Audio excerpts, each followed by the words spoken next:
Right, no, not here, more. Okay, listen. Overall mic is that mic. Yeah. Got it? That mic is the wide range, so that's when you're using questions.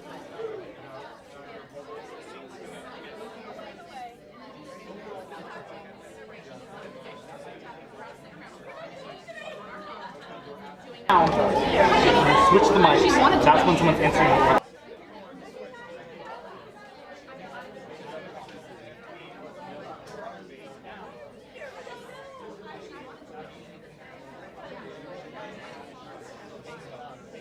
After 20 minutes, I'll be like that. Listen to the question. Yes. Got it?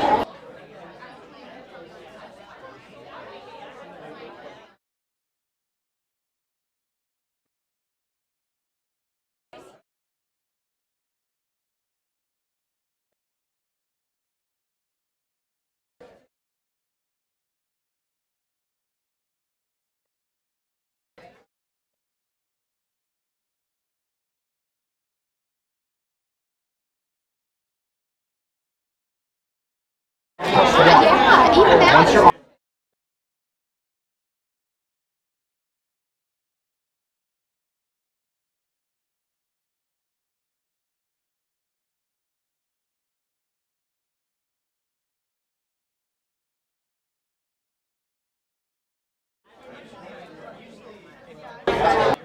okay,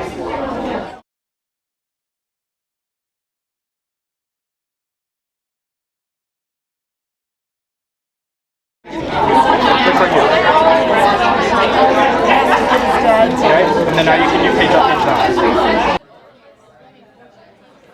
You know what?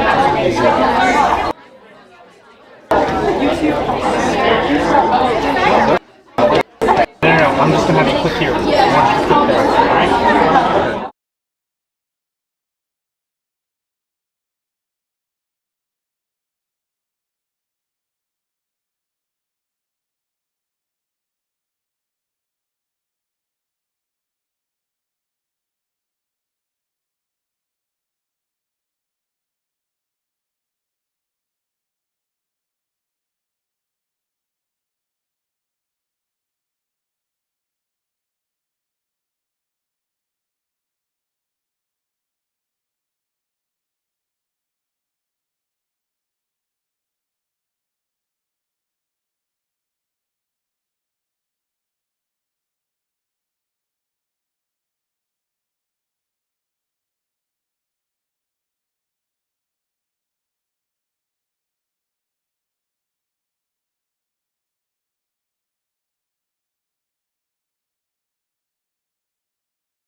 Okay, that's her. You're going to click overall mic, make sure that overall mic is selected. Yep. Then you're going to go to 1. All right? 1 and stereo mic.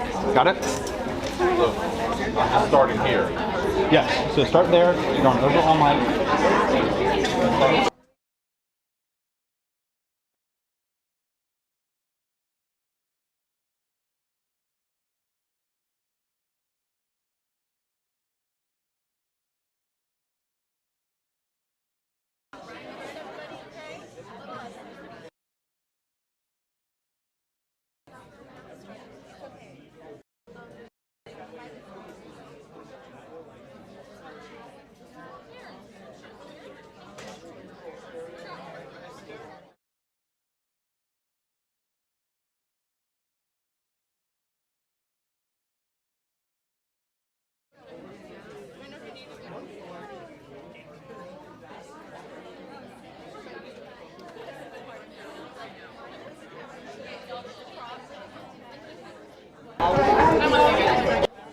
Overall is page down.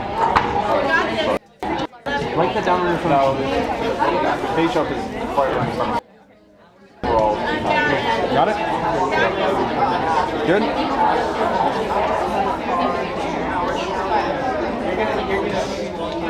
everything okay?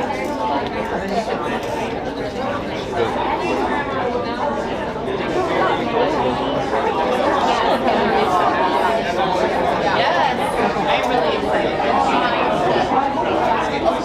Pull it all together. She can sing, so she needs to practice. Yeah, so I'm like, thank you so much.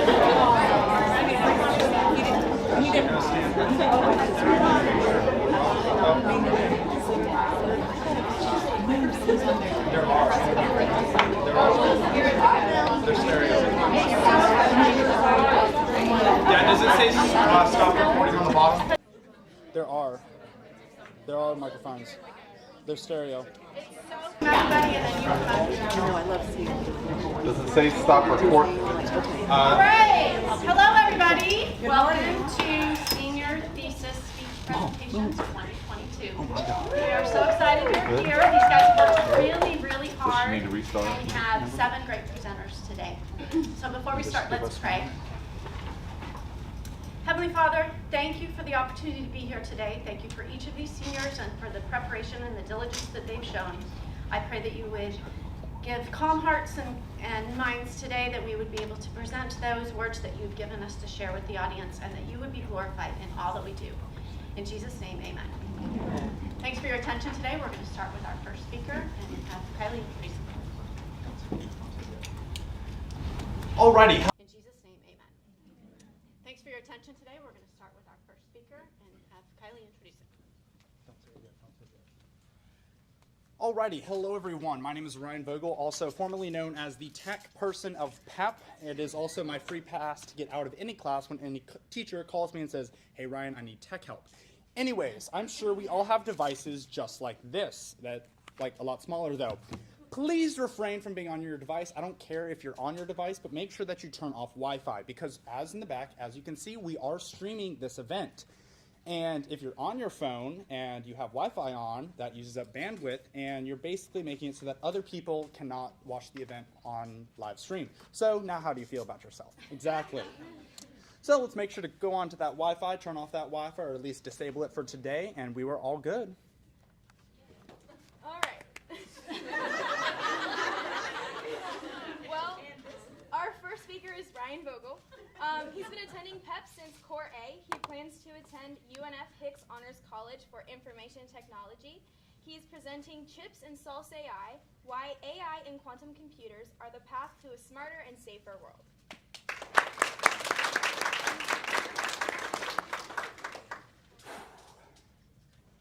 We live in a day and age where computers and robots are a part of our daily lives. We constantly are surrounded by laptops, web pages, apps, and phones. We turn on the news and we hear about data breaches and cyber leaks and artificial intelligence, and we think, that doesn't really apply to us, right? Wrong. Those most definitely apply to you. Picture this scenario with me. You get up in the morning, you get in your car, and Siri auto orders your drink at Starbucks. When you arrive at that Starbucks, your app automatically communicates with the store, and you don't even have to talk to the person, and you just pick up your drink. Then, when you arrive at work, you automatically scan your ID badge, and you're let in instantly. Or take this for example. You and your family are going on your yearly family Disney trip, and you route it in Google Maps. Google automatically calculates all of the factors and gets you there almost at the exact amount of time it predicts. All of this is made possible by a technological advancement called artificial intelligence. Artificial intelligence, or AI for short, is all about using computers to learn and mimic the way that humans learn. AI is a term that most people associate with science fiction films, in which a big bad beast of an AI goes and takes over the planet and forces everyone to live in an AI-controlled state.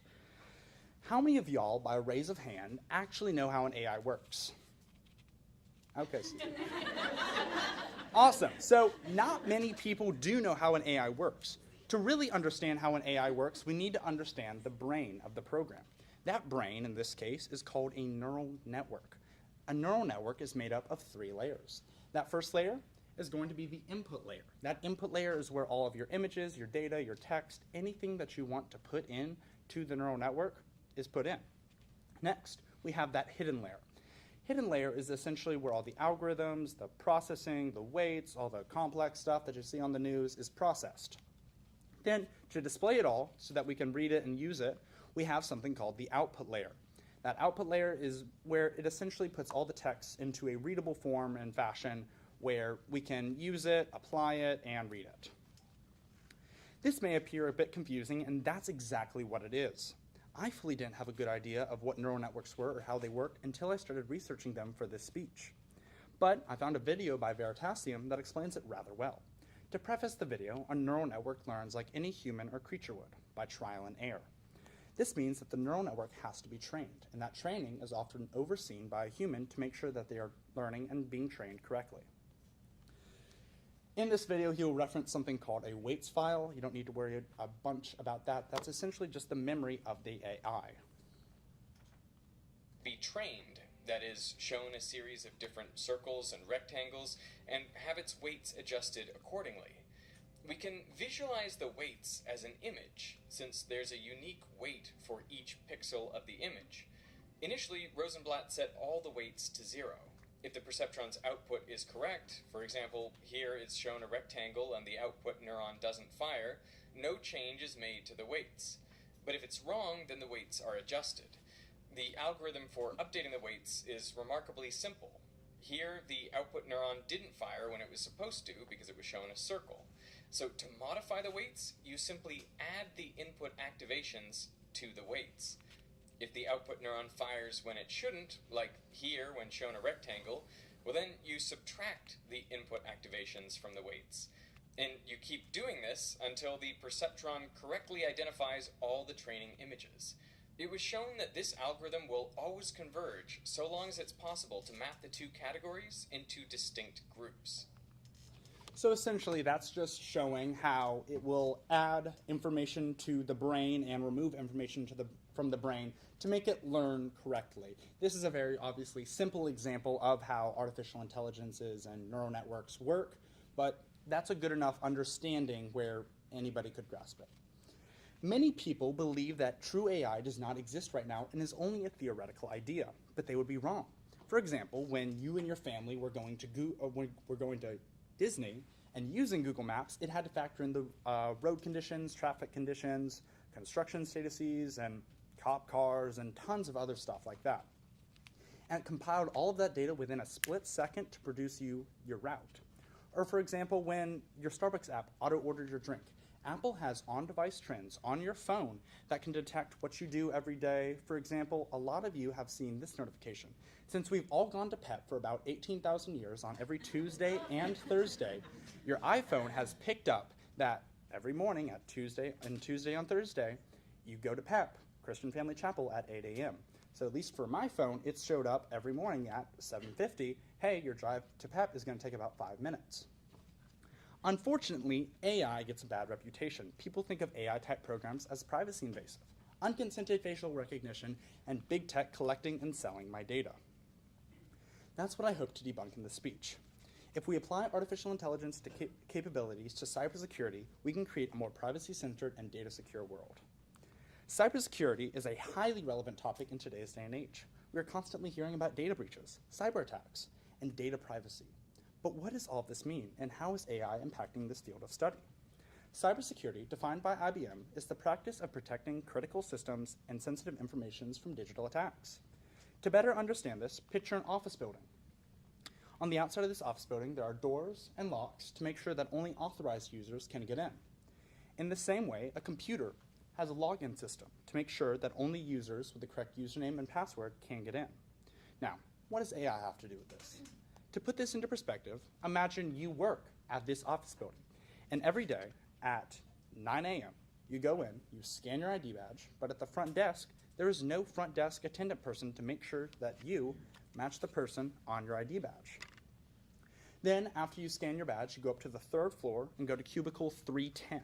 Then, from 9 to 5, you excruciatingly work in your cubicle doing work-related tasks. Then, at 5 o'clock, you clock out and go home. Now, let's say one day you are in a Publix and you drop your ID badge. Some random stranger picks it up and finds the details of where your office is located. Then the next day, on a Saturday, that stranger walks in at 10 a.m., goes up to floor 5 and starts rummaging and looking through files. Then at 12 o'clock, they put all the files in their briefcase and walk right out. Nobody even cares or lifts a finger because from the company side of you, they thought you did all of that. This is very similar to what a bad actor could do if they guessed or took your username and password. For example, something like this. If you use a weak password like 1234567 and a username John Appleseed, where it's your first and last name, that is easily guessed and easily hackable. And if someone were to acquire this information, they would let you into that program or software login because they think it's you logging in, because only you should have your login information. That random stranger could log into your account and run malicious software or steal personal company files or anything like that. AI can impact this by being able to detect the daily trends and make sure that only the authorized people can get in. It can monitor the habits of all of the employees daily. So if an unauthorized person were to get in or steal your information and start snooping around, it could pick it up that a trend has changed. Then it could contact a system administrator and contact you to make sure whether it was you or a bad person. Many of you have actually probably experienced this before. Anyone recognize these prompts? This is Google's AI making sure that you are you. So this will often happen when you're setting up a new computer, device, phone, laptop, anything like that, and it will send a notification to your phone. And it does this by making sure that the new device communicates with the old device and says, hey, is this you? Because they know that you have that old device physically with you. This stuff is very important in that two-factor authentication because phishing is very important and evident these days. If you don't know what phishing is, let me demonstrate a quick example. Everyone look at this page. This looks like a regular Google page, but if we take a look closer, that right there does not say Google, that says Google. And that does not equal google.com. If some person quickly looked at that web page and said, hey, that looks like Google, it looks like Google enough, then they would be able to input their Google information and the attacker would be able to get that Google information and log into their account. And that user that inputted their Google account information could essentially consider their account compromised. And just to show you how simple this stuff is, I made that website. I copied it, I created it, everything like that. And I'm 17, so just imagine if some old guy with 18 monitors can do it in his 40s. Think on that for a second.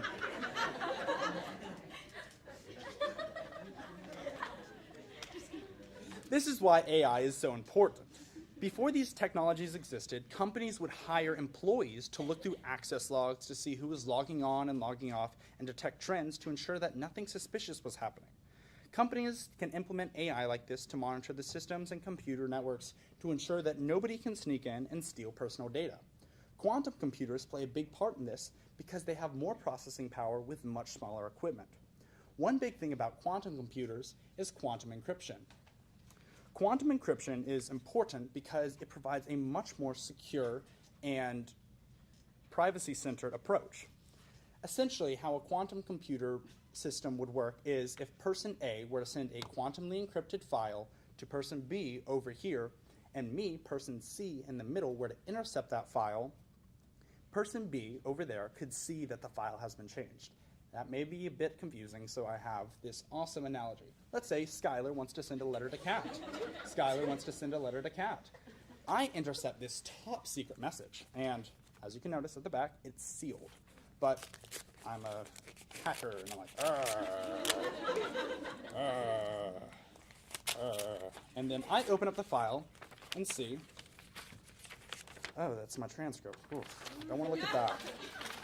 Anyways, I package the file back up, and then I deliver it to Kat. Now, Kat looks at the file and says, hey, this file has been changed. The makeup of the file, the transcript inside of it has not been changed, but the pure makeup of the file has been changed. Thank you.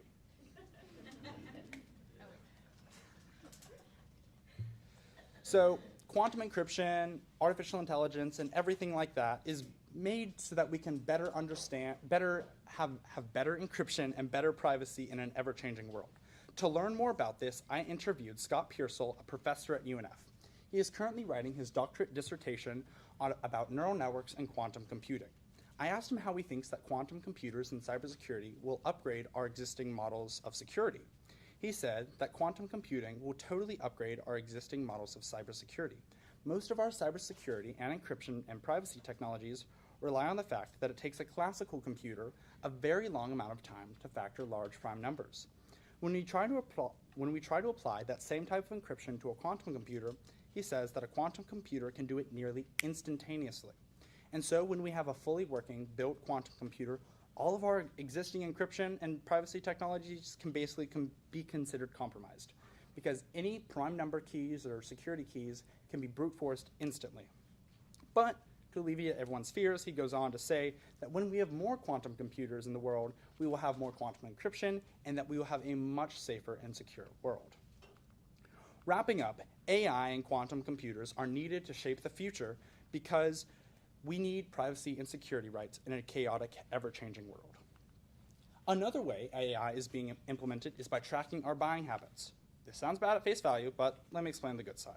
In 2008, a girl kept getting ads and coupons from Target for maternity and nursery products.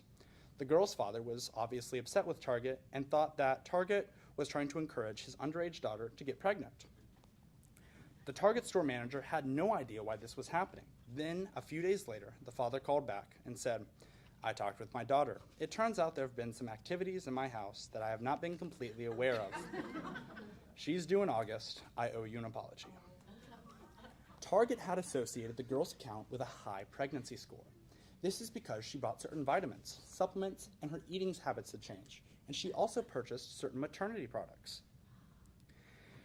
Situations like these are often difficult to interpret on whether they're ethical or not. We have to look at it from a biblical worldview. One could argue that Target did nothing wrong, and their AI was built to make sure that they could provide for pregnant mothers and give them discounts on the items that they would need to buy. The main problem in this scenario is that the girl was not being truthful about her actions to her father. But on the other hand, people will side with this is invasive of my privacy argument. In a way, it is. These companies are collecting and selling your data without your direct consent to do so. How many of you, by a raise of hands, have Instagram, Snapchat, Facebook, or any other type of social media? Basically everybody.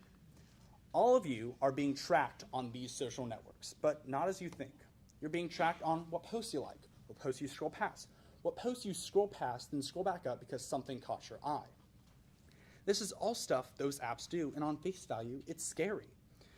They track you to make sure that they can cater their ads to you in the best way possible so that you will buy them.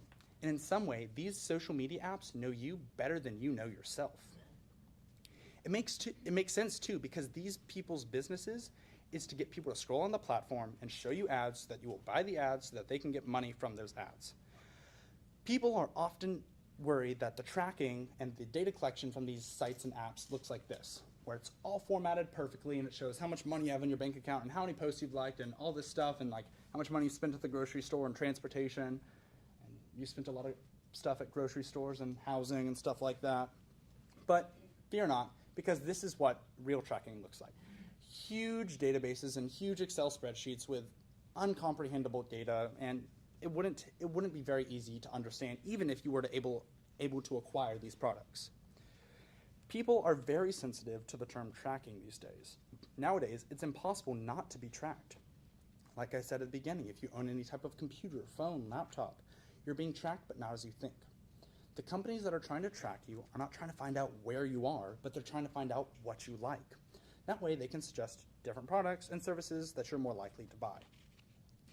Unless you're involved with some major fraud or criminal activity, which we won't address today, the only reason any company would want to track you is to cater their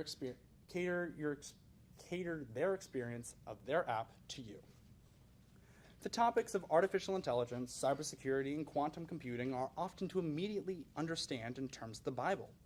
It's not as if we can refer to Hezekiah 6:66 and read that it says, "Thou shalt not use AI." It's not that simple. We got to dive deeper and gain a better understanding of the morality of the argument. Artificial intelligence, on the surface, is like any other computer or tool. It has a specific use case, and it is utilized for that use case. To understand this better, think of an AI that's used to track as a pair of binoculars. If someone were to use that pair of binoculars to spy on someone else, are the binoculars committing the evil act or the stalking? No. They're simply the tool the evil user has chosen to use. In the same way, if someone uses AI to track or stalk somebody, the AI is not tracking them and stalking them on their own. It's the person that's implementing the AI. In the same way, AI, as of right now, cannot make or think any conscious decisions for themselves. Therefore, we must keep up and be knowledgeable about current events in these fields. We know that God has given man an amazing mind and spirit to be able to create and craft different inventions, but how far should we go? Ephesians 2:10 says that we are his workmanship, created in Christ Jesus for good works which God prepared beforehand. If we are creating an artificial God that could be considered an idol, we have obviously taken it way too far. Thankfully, as I know of, we do not have any artificial intelligence overlords in our daily lives, but that does not mean they will never exist. Always investigate the fine print associated with the services offered by Apple, Google, or any other big company. In conclusion, artificial intelligence and AI-powered services are ultimately beneficial to us because they can assist us in improving our daily lives while simultaneously being and providing a more secure future. In any case, we must be mindful of the fine print, as well as the use cases that demonstrate how technology can be abused if it is not properly controlled and governed. The term AI, or artificial intelligence, will often be used in media and news articles to bring up hate against the field with derogatory terms. Those writers, just like you, have their own points of view and opinions, and those opinions are not always founded on a biblical worldview. To be sure, though, read through those pieces from the perspective of a biblical worldview, then come up with your own interpretations of what you've discovered. Make your decisions without taking into consideration the opinions, examine the facts, and make your decisions. Thank you.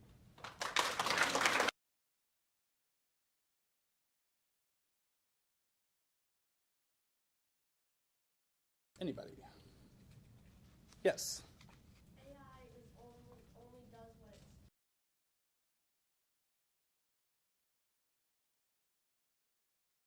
apple from an orange and do that. Yes. If you teach it correctly. But if you teach it incorrectly, then it might not do it. Yes. Yes. Yes. Ever eventually make decisions for itself? The question. Yes. I'll get you and then get you. Will it ever eventually make decisions for itself? The question was, will AI ever make decisions for itself? And I don't know. It's really hard because the AIs that we have right now can, if it's trained incorrectly, like he said, it can't decipher a dog from a cat sometimes, but sometimes it can discover and detect huge... Yes. How do you think in the future AI will affect digital forensics? to be applied. Does that answer your question? Awesome. Yes. How do you think in the future AI will affect digital forensics? The question was, how will AI affect the future in digital forensics?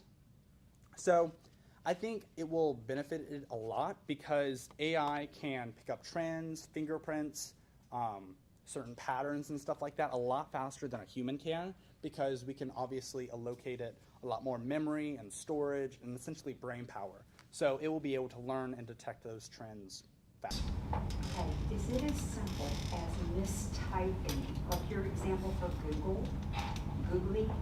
Is it as simple as mistyping that takes you to where the hacker wants you to be so that they can gather your information? Am I making sense?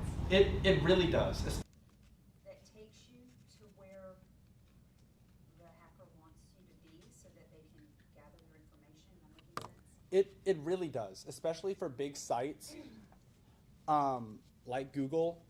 If you the question was, if you were to incorrectly write in a Google web page or like type in Google instead of google.com, could that put you in vulnerability? Yes. You got to always make sure that that address bar matches what you're actually trying to get to. So if you're typing apple.com you might mistype it and put like 3 Ps. Apple tries to prevent it, but people do create false sites where you can enter your Apple ID information and you often have a credit card linked with your account. So you just got to be very sure that when you type in that information on those sites and the browsers and stuff like that, that you actually typed in what you meant to type in. Does that answer your question? Awesome. Thank you very much.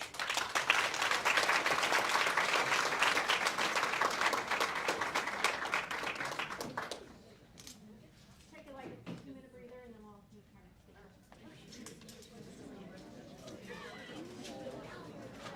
Everyone ready? Right,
you all can take your seats. On to our next speaker. Thank you.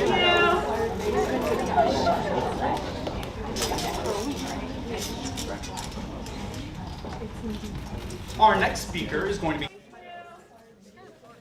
4A. She plans to attend UNF, and she is now presenting Mind Over Matter. Attending PEP since Core A, she plans to attend UNF, and she is now presenting Mind Over Matter.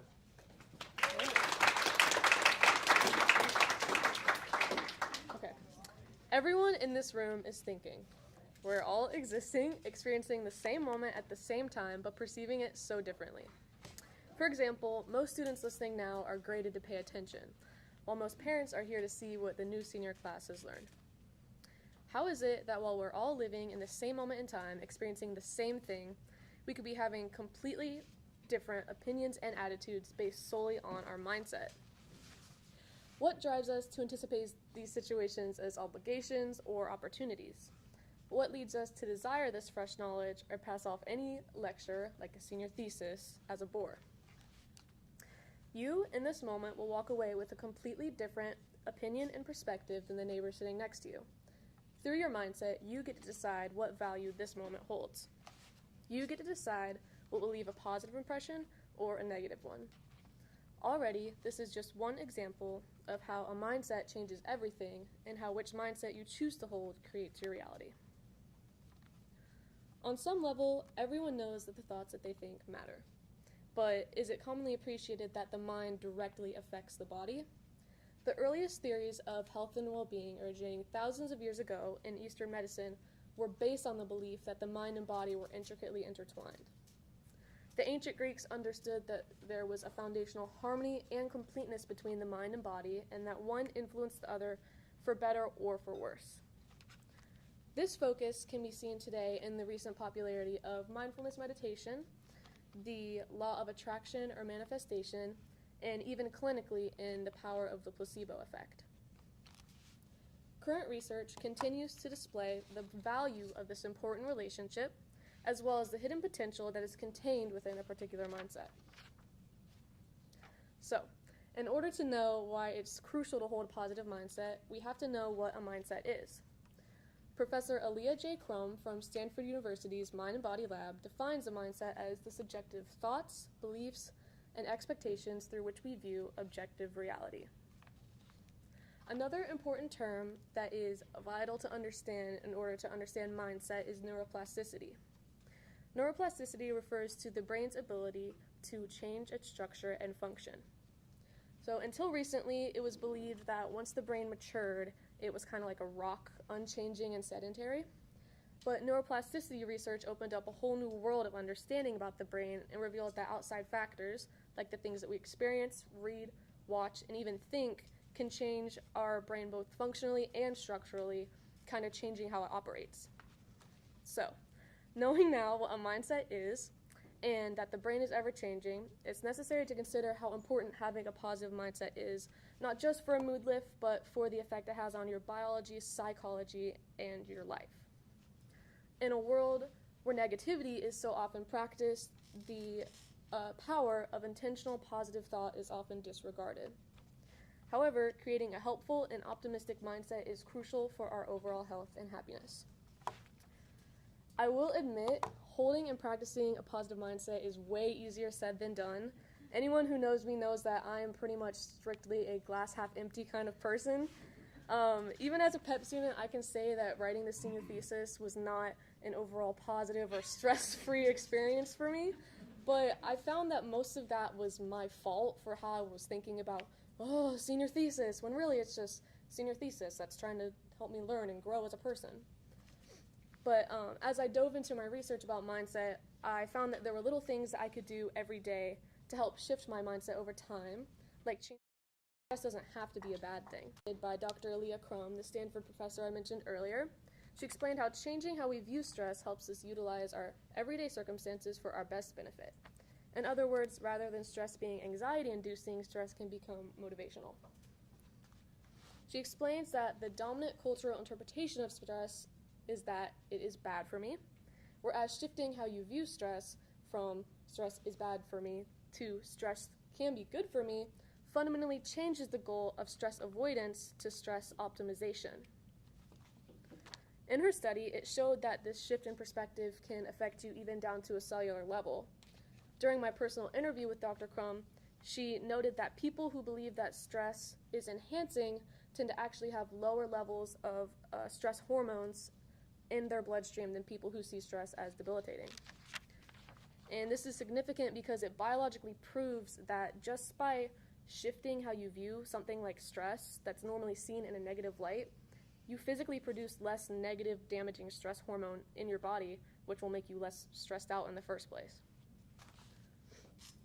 The evidence for the importance of a healthy mindset is only further supported by research that's focused in other spheres of life, such as athletics. So you may be wondering, how does athletics and mindset tie in? Like how does this apply?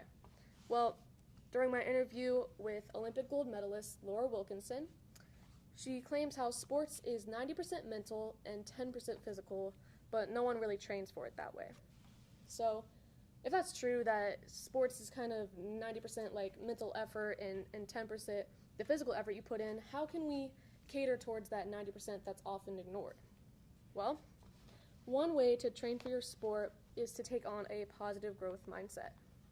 So a positive growth mindset was first coined by Stanford professor Carol Dweck, and that theory highlights the brain's ability for growth and capability rather than believing that it's fixed and unchangeable. According to Dweck, athletes who affirm this theory don't mind failure as much because they realize that their performance can be improved upon rather than those who believe their success is based on their innate ability and are said to have a fixed mindset. These athletes are more likely to see challenges as opportunities rather than obstacles, leading to not only a better state of mind, but a better ability to overcome. One way to take on this positive growth mindset is to employ positive self-talk. So positive self-talk is pretty self-explanatory. It's just talking to yourself positively, saying nice things to yourself, like, I can do this speech, like, I can myself sometimes when I use positive self-talk, but studies show how impactful it can be to your results of any endeavor. This was specifically seen in a 2013 study of 21 long-distance runners about to begin a 60-mile race. They were first divided into two groups. So group 1 was taught to use positive self-talk throughout their 60-mile race, and group 2 was taught to use a concentration tool throughout their 60-mile race. And incredibly, not only did the positive self-talk throughout their 60-mile race, and group 2 was taught to use a concentration tool throughout their 60-mile race. And incredibly, how valuable a tool that positive self-talk is, and that it can be used by anyone, anywhere to improve your chances of success in pretty much any endeavor, because all the effort it takes is just speaking to yourself nicely and believing that you can do it. So another component of positive mindset in athletics is visualization, also known as sports imagery. Sports imagery is an imagery technique used to achieve peak performance in sports. So pretty much an easier way to define it is like before the athlete's going to complete their task to perfection, they visualize how they want it to play out in their mind exactly. So for example, like Olympic divers might choose to employ visualization by doing all the motions of their dive before ever jumping off the 10-meter board. Or a golfer might envision the kind of swing it would take to get a perfect hole-in-one. Speaking of golfers, Jack Nicklaus, American golfer who won 117 professional tournaments all throughout his career, frequently practiced positive visualization.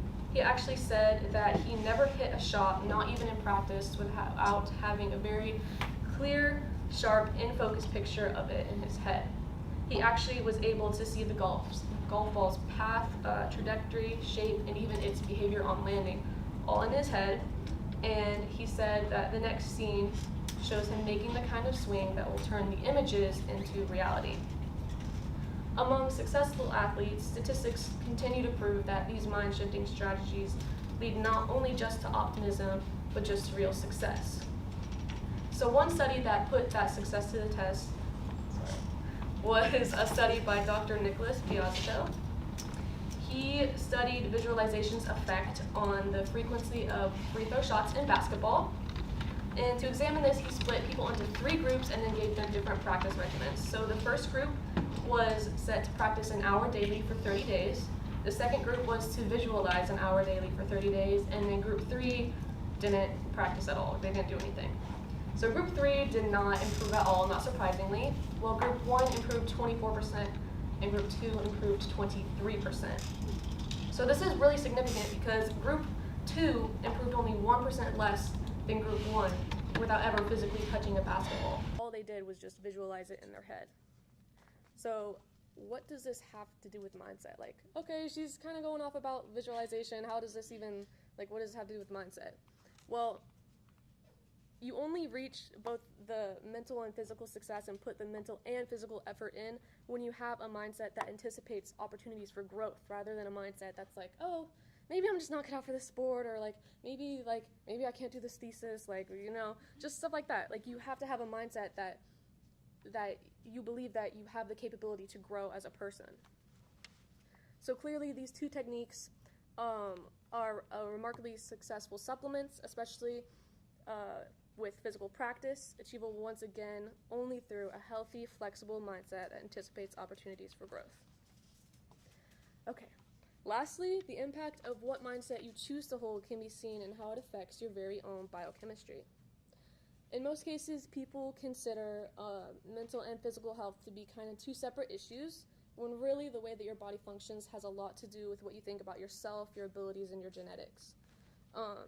Every thought that you think causes your brain to release certain chemicals. That's how our brains work. You have a thought, your brain releases chemicals, an electrical transmission goes across your brain, and you become aware of what you're thinking.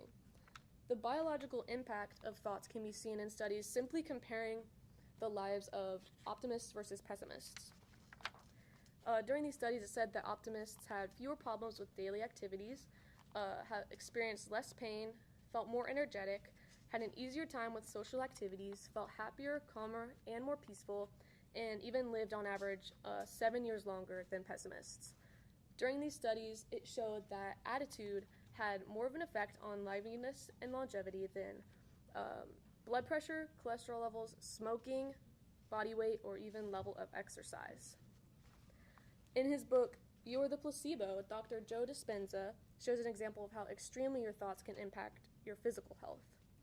He displays that in a story of Sam Lond, who had been told that he had only 3 months to live when he was diagnosed with fatal liver cancer through a liver scan that was taken at the hospital. Doctors told Sam to get his affairs in order, which was fine. He was like, okay, I'm going to die. I only want to, I just want to make it to see my family at Christmas. And he did. And then he died shortly after on New Year's Day. Shockingly, during his autopsy, it was revealed that the man's liver was not filled with cancer. He only had a very tiny nodule of it in his liver and then a small spot in his lung. And neither cancer was big enough to kill him at all. Apparently, the abnormal liver scan taken at the hospital was actually a false positive result. So, if Sam was otherwise healthy and he didn't have enough cancer to kill him, what did kill him? Well, Sam died because everyone in his immediate environment thought that he was dying, including him. Since it was his true mindset and belief that he was sick and dying, he did. This further establishes why it's so important to hold a positive mindset, because it can be as extreme as life and death, like in Sam's case. So, how does this apply to everyday people who aren't mistakenly told they're dying of liver cancer? Well, it means that you have more control over your mindset and your perspective than you think. If you dislike your mindset, with practice, you can change it. Because you have control of your mindset, you can influence many things, such as your success or your failure, your growth or stagnation, your happiness or despair, and even your biochemistry down to a cellular level. As Christians especially, it is important to be intentional with the mindset that we hold. Philippians 4:8 even commands us to direct our thoughts on things that are true, right, pure, lovely, admirable, excellent, or praiseworthy. All positive things, because the scripture reflects on how meditating on those things does change your life. The truth of the matter is that by changing your internal state, you can change your external reality. And if you didn't believe it at first, I hope I changed your mind. Thank you.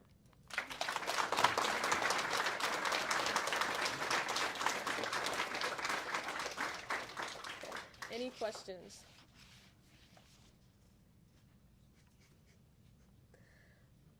Okay.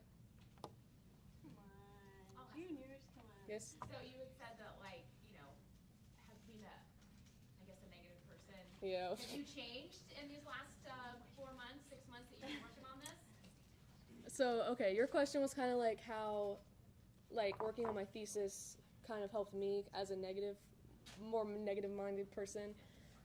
It's actually, I think it's helped a lot. Even sitting down before I was going on, I was like, okay, like, instead of being like, oh, like, this is gonna be kind of bad, like, I'm not sure if anyone's gonna like this, whatever, I was like, it's gonna be fine, I'm gonna do good, like, it's gonna be what I make it, and instead of choosing to be like, what if it, like, really sucks? So, I think it definitely helped a little bit. And I even, like, during our speech practice, I even was, like, looking, and I was like, let me just imagine, like, some people in the chairs, and let's see if this visualization stuff actually kind of helps. So, I definitely, yeah, it helped, yeah. Any other questions? Yes? How would you deal with severe depression, either in yourself or others? Ooh, okay. So the question was, how would you deal with depression, and how does that kind of relate to having a positive mindset? I would say, so the brain definitely has limitations. You can't think yourself out of chronic, like disorders. Like, you can't think yourself out of actual health issues. I would say that trying to change your mindset definitely would, it would probably help, but it definitely takes more practice, and if you have depression, like getting medication or talking to therapists and stuff like that is definitely what you need to focus on, probably more than just being like, why can't I think positive? Like, why isn't this working? So I would say it's a good supplement, but it's not a, like, complete fix, is what I would say. Any other questions? Okay.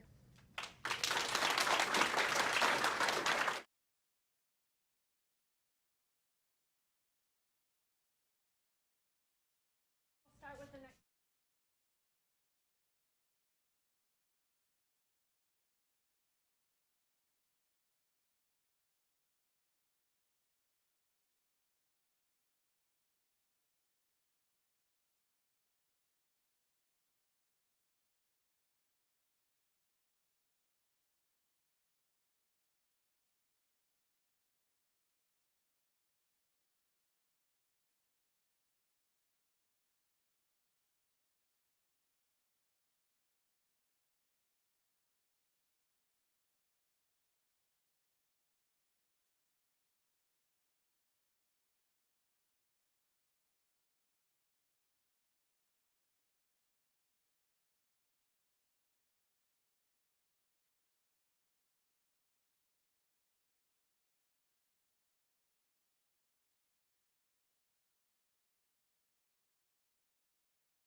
Everyone can please find their seats now. Thank you very much. Thank you very much. All right, everyone. I am Ryan Vogel, the techpreneur at PEP. And today, if you could see in the back, we are live streaming this. So if you could be so kind and go on your mobile devices, go ahead and turn off Wi-Fi for me, so that way the other people watching the live stream can watch it. That'd be awesome. Thank you very much. All right. Our next speaker is Cedar Crawford. She's been attending PEP since Core A, and she plans to attend Southeastern University in the fall. She is presenting now to lift or not to lift. Should kids be allowed to lift weights?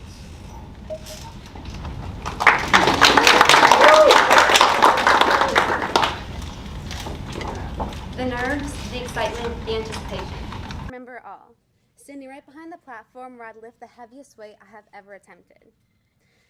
I shifted from one foot to the other, taking slow, deep breaths. I was shaking as if I was in the middle of a blizzard, but also sweating because of all the determination flowing through my veins. Then, they called my name. It was my turn. I slowly stepped up to the platform and took one last deep breath. I closed my eyes, bent down, and wrapped my hands around the loaded barbell. Then I began to lift the weight. At first, it seemed like it was not going to budge, but then, slowly, it began to rise, and I jumped with all my might to catch the weight on my shoulders. But I was only halfway there. I still had to push it above my head. I fixed my gaze straight ahead, focusing on nothing but accomplishing this lift. All the hours spent in the gym, all the times I had to step on a scale, all the tears, all the pain, all the progress, all the success, it all came down to these last few seconds. Would it all pay off? Would I get this lift? Weightlifting is something I could discuss for hours since it is a major part of my personal story. I was a competitive weightlifter all 4 years in high school. It taught me just as much mental discipline as it did physical discipline. The things I learned are things I will carry with me forever. It was also a blessing that I had amazing coaches who never turned down an opportunity to help me progress in my technique, as well as encourage me through the tough times. I never had much confidence, but through lifting, I was able to reach inward and find where God truly gifted me. Because of this, I was able to compete at a national level, something I never dreamed would be possible. I have had my proudest moments and my most disappointing moments as my time as a weightlifter, but it all shaped me into who I am today. I recommend this sport, not only because it helped me grow stronger, but because it can benefit anyone who decides to give it a try. Exercise has been around since the ancient Roman time period in the 3rd century AD. There, the Olympics began and became the birthplace of sports as we know it. The evolution, you could say, of sports has become a massive platform for all ages and all talents. However, today we will be looking at one particular sport. Not just any sport, but weightlifting. And not weightlifting in general, but specifically how weightlifting is beneficial for kids. When thinking of a sport for a young teen or child, I'll bet most don't automatically have weightlifting in mind. I'm sure you've all seen these tragic accidents in the gym of people trying to lift way too much and getting seriously injured. There's no way this can be a kid's sport, right? Well, actually, with the right technique and the right coaches, it most certainly can be. Weightlifting is an Olympic sport that works all muscle groups and increases muscle mass and bone density to help avoid illnesses such as arthritis, osteoporosis, and more painful issues. It also builds your overall strength along with improving self-esteem, which I think we can all agree is something very important to have at this age. Strength training is not just for adults. In fact, starting out with weightlifting as a 7 or 8-year-old will boost muscle trophism. What the heck is muscle trophism, you think? It's the building up of muscles through a healthy lifestyle through a balance of nutrition and strength training. In addition, when I refer to strength training, I'm referring to weightlifting. But I'm not talking about your typical dumbbell and leg press exercises. I'm talking about Olympic lifting. This takes significantly more technique, precision, and strength to master. Now, I know this topic has really nothing to do with morals. I bet most of you aren't going to try to put me in jail for saying kids should do weightlifting. At least I hope not. And I'm not trying to offend anyone who does not do weightlifting, since any form of exercise is great for the body. I do, however, think it is important to take care of your body, and there are many, many ways to do this. Remember, God gave us all unique gifts, and it is our job to use them for His glory. So in this speech, I will be addressing the pros and cons of weightlifting. I will show you how weightlifting is beneficial to everyone, especially kids like us. First, I will discuss some potential problems people have with weightlifting when it comes to youth. Next, I will go over how weightlifting improves your overall inside health as well as your outside health. Finally, we will learn how it is beneficial to children who are active in other sports as well. I understand weightlifting is a controversial sport. In fact, some parents have rejected weightlifting as a sport for their kids because they think it is too dangerous. I'm sure many parents would agree that they would rather not have their kid in the gym if they are serious about different sports. Nothing would be more devastating than getting really badly injured in the peak season of their other competitive sport.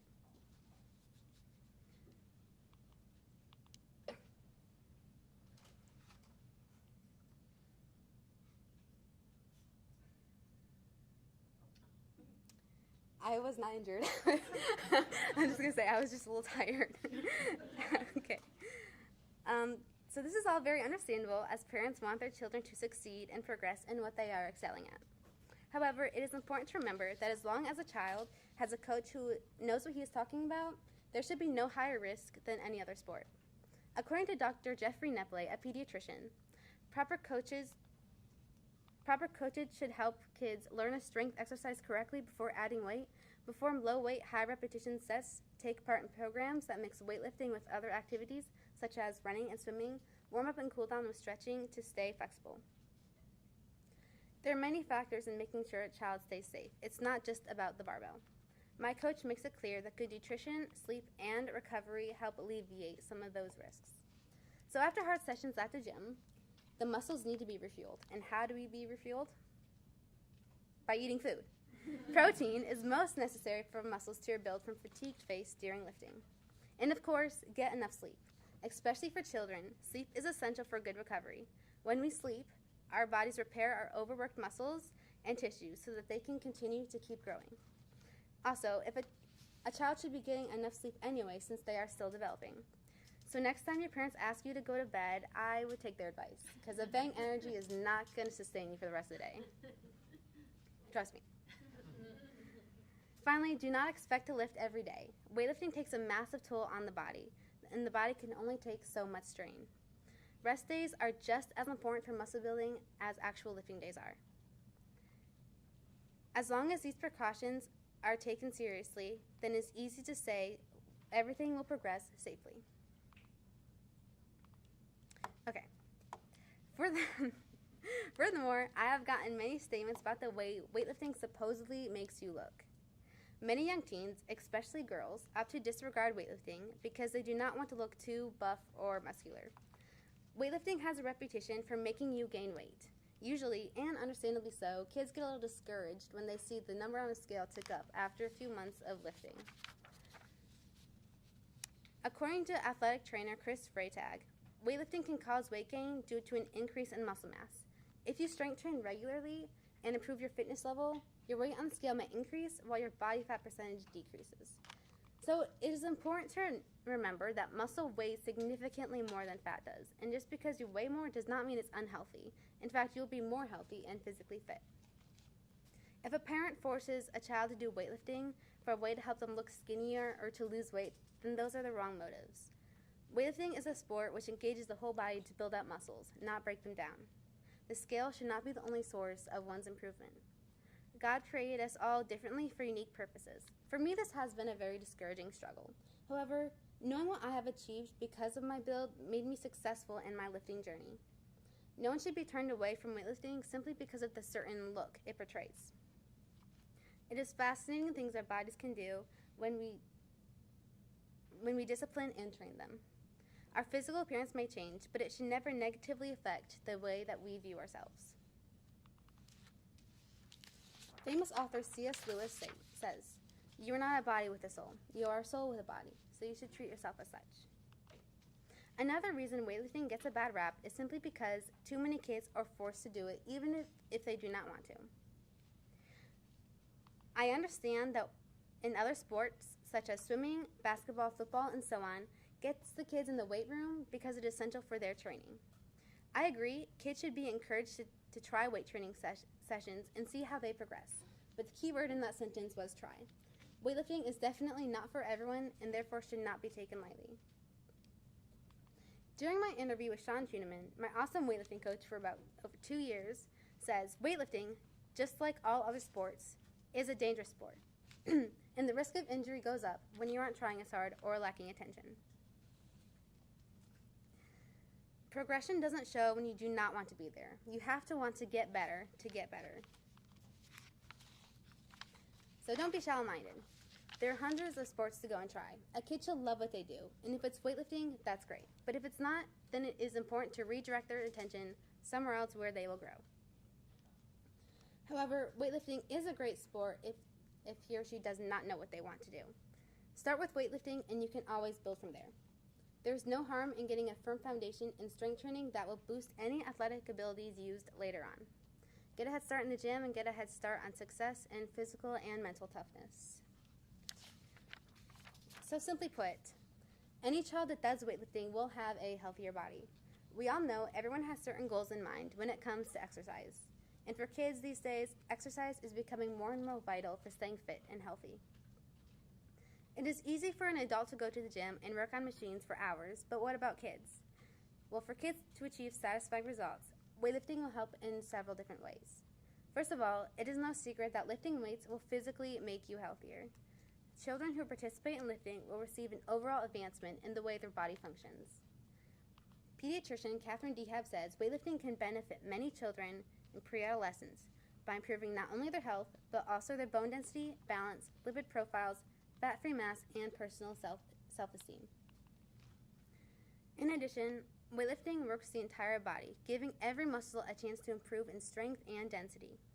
Lifting can also be altered to fit the particular starting strength of a child. It is important to remember to do this correctly. Fitness expert Mark Ripito explains how weightlifting is safe, it's infinitely adjustable to the individual strength level, and the loads can be incrementally increased, so that's always programmed to produce improvement in strength, power, and bone density.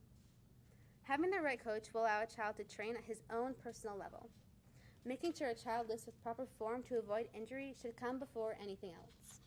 And remember, no one is expecting a kid to go into the gym and lift 200 pounds on their first day. Moreover, as a child develops, their bone structure changes, and it is vital to keep their bone structure in check. Lifting puts a lot of pressure on bones and muscles, which forces them to strain under the number of weights they are holding, and results in the building of strength over a short period of time. Children who are still developing can develop quicker and stronger than those who avoid strength building sessions. The Mayo Clinic suggests weight training at least 3 times a week in kids, and even more as they grow older. As well as outside health, weightlifting also improves inside health. According to Tara Blatnick, a pediatrician, this type of exercise benefits cholesterol levels and cardiovascular health as well. Weightlifting improves more than one thing, and remember, consistency is key. Just like the bicep and quadriceps are muscles, so is the heart. Just like all muscle groups, the heart needs to remain healthy. Just like overall health is important, keeping the heart active is also important. The heart becomes stronger and could potentially last longer as it is used more. So starting weightlifting at a young age is something your older self and your older heart will thank you for. Another important thing to know is that weightlifting builds character through physical appearance as well as mental toughness. Muscle will show once a child becomes more committed to lifting. I know we addressed before that muscle can be seen as a negative aspect sometimes, but is actually a direct result of hard work and should be respected, especially at a youth age. As for mental toughness, nothing is more testing than a barbell. To be challenged by the bar, to be humbled by the bar, and to be transformed by the bar. Weightlifting, taking these thoughts to the heart, will bring confidence every child should have while growing up. Another important thing to consider is that weightlifting can improve other sports a child participates in. As mentioned earlier, overall strength is improved with every session of training. Percentage-wise, children can improve strength by 30% to 50% after just 8 to 12 weeks of a well-designed strength training program. This is a massive improvement in over a short period of time. This new buildup in strength will no doubt benefit in the other year-round sports played. Weightlifting can never take away from a sport, only add to it. According to my weightlifting coach, it adds speed, agility, balance, and coordination. Weightlifting by no means has to be the top priority of a child's physical well-being, but done properly will aid in all other daily activities. Also, if a child is going from soccer to swimming and on top of that, weight training, a proper balance of healthy diet and rest is vital to prevent overuse injuries. As Coach Sean states, more is not always better. Now, weightlifting can always come alongside and just better the process if they are serious about other sports. In fact, during the interview with my weightlifting coach, he mentioned how younger kids should be encouraged to play other sports and have weight training on the side just a couple days a week to let lifting progress naturally. In addition, weight training can boost the process of hypertrophy. Catherine Dehab explains how hypertrophy is a way of building up muscles in kids who are active in other sports to help them become stronger years to come. The sooner hypertrophy begins, the better they will perform at their sport.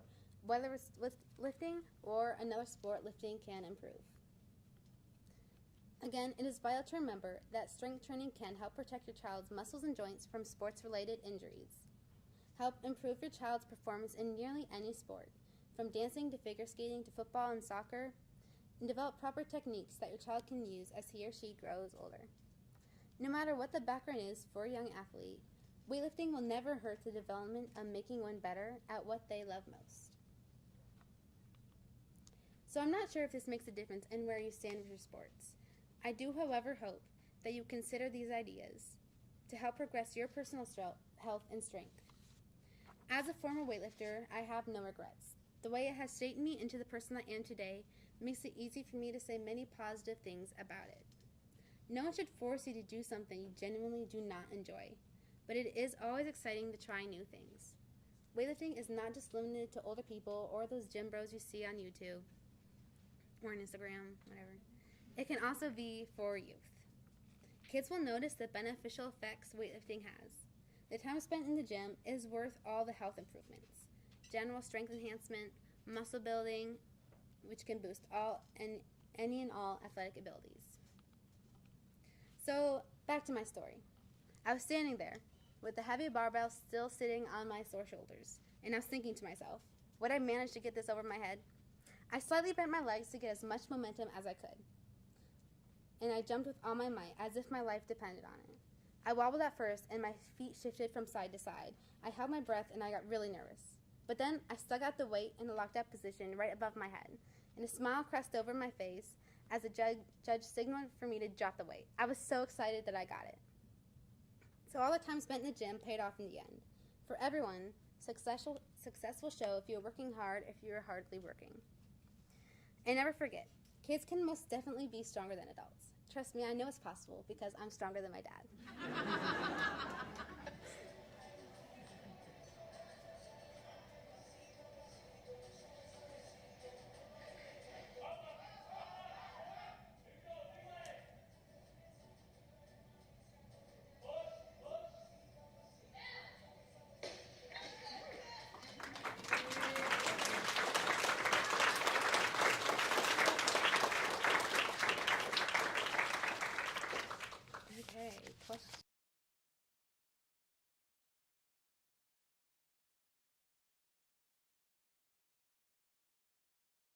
Especially for kids, as easily available and accessible as other sports for kids. So the question was, is weightlifting for kids as easily accessible in other sports as other sports? For kids. That's a good question. No, because like I said, many people think lifting is not a kid's sport.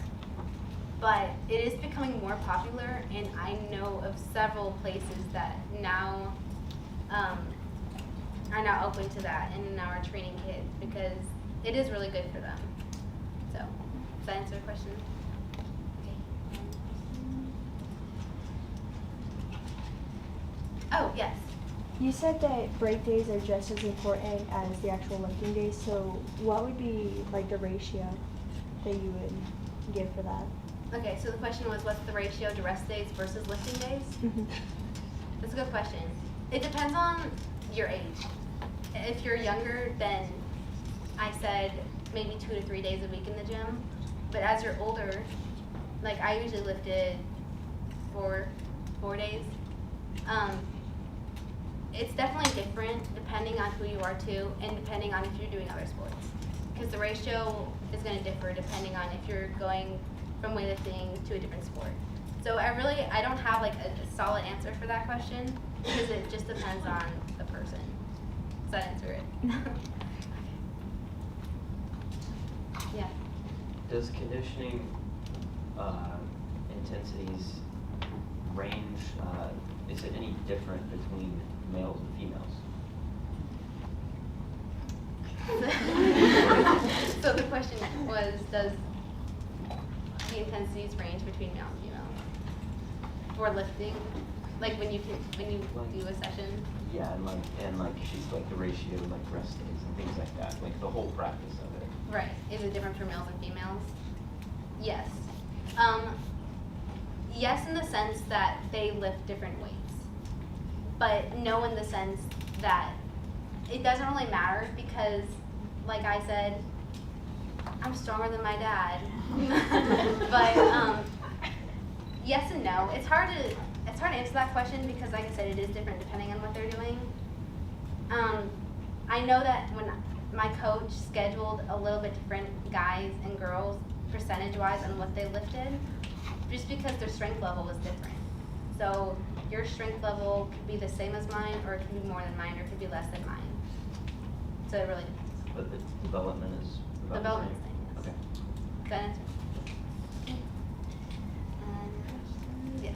Are you going to keep lifting weights in college? Is there like something to do, or are you just going to do it on like a program, or are you just going to do it on your own, or are you done for now?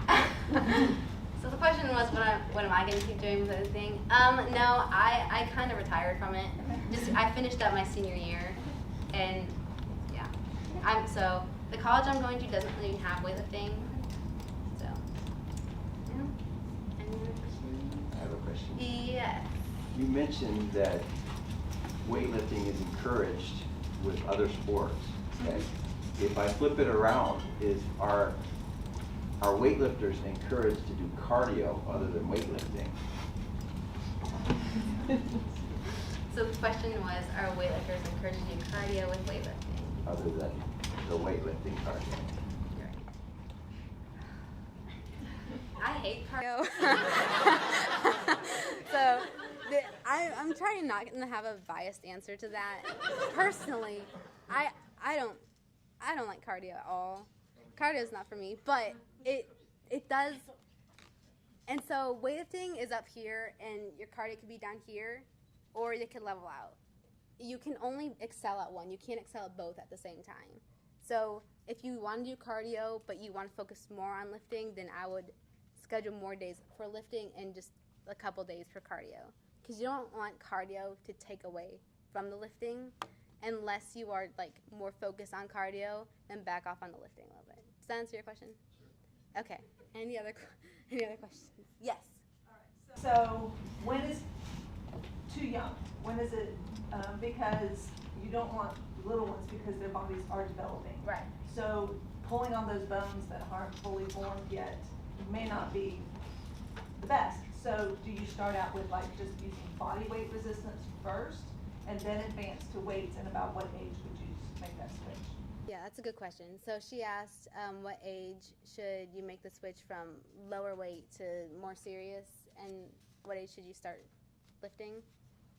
I mentioned 7 or 8 year old is a good age, because I think younger than that, then it is too young because they are still developing, and you don't want to rupture any growth discs that could injure them for the rest of their lives.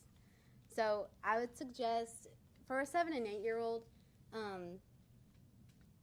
I mentioned low weight, super low weight, but lots of repetitions, just to get their muscles and bones like ready for what's to come years down the road. But at least their body will have that strength set in them already, that foundation, so they can build on there. Does that answer your question? Okay. Any other questions? Yes. Exactly why or how does lifting weights build muscle? So the question was, how does lifting weights build muscle? So when you lift a weight, your body's under this strain to keep it up. And so that strain causes your muscles to grow, because if it's pressed and then it's like released, it's like it grows from there. Same thing with bones. The bones have a lot of pressure on them, and it all just makes them stronger and healthier, and it grows from there. Does that answer your question? Okay, perfect. I know, perfect.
actually went a lot better than I thought. I feel like I stumbled a lot, but that's probably my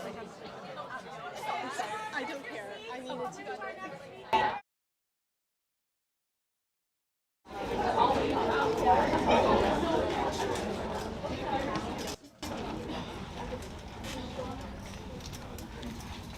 Okay, our next speaker is Abigail Hollis. She's been going to PEP since Core A, and she plans on attending Kaiser University in the fall for physical therapy assistance. And her thesis is Down but Not Out, reflecting God's character by loving those with Down.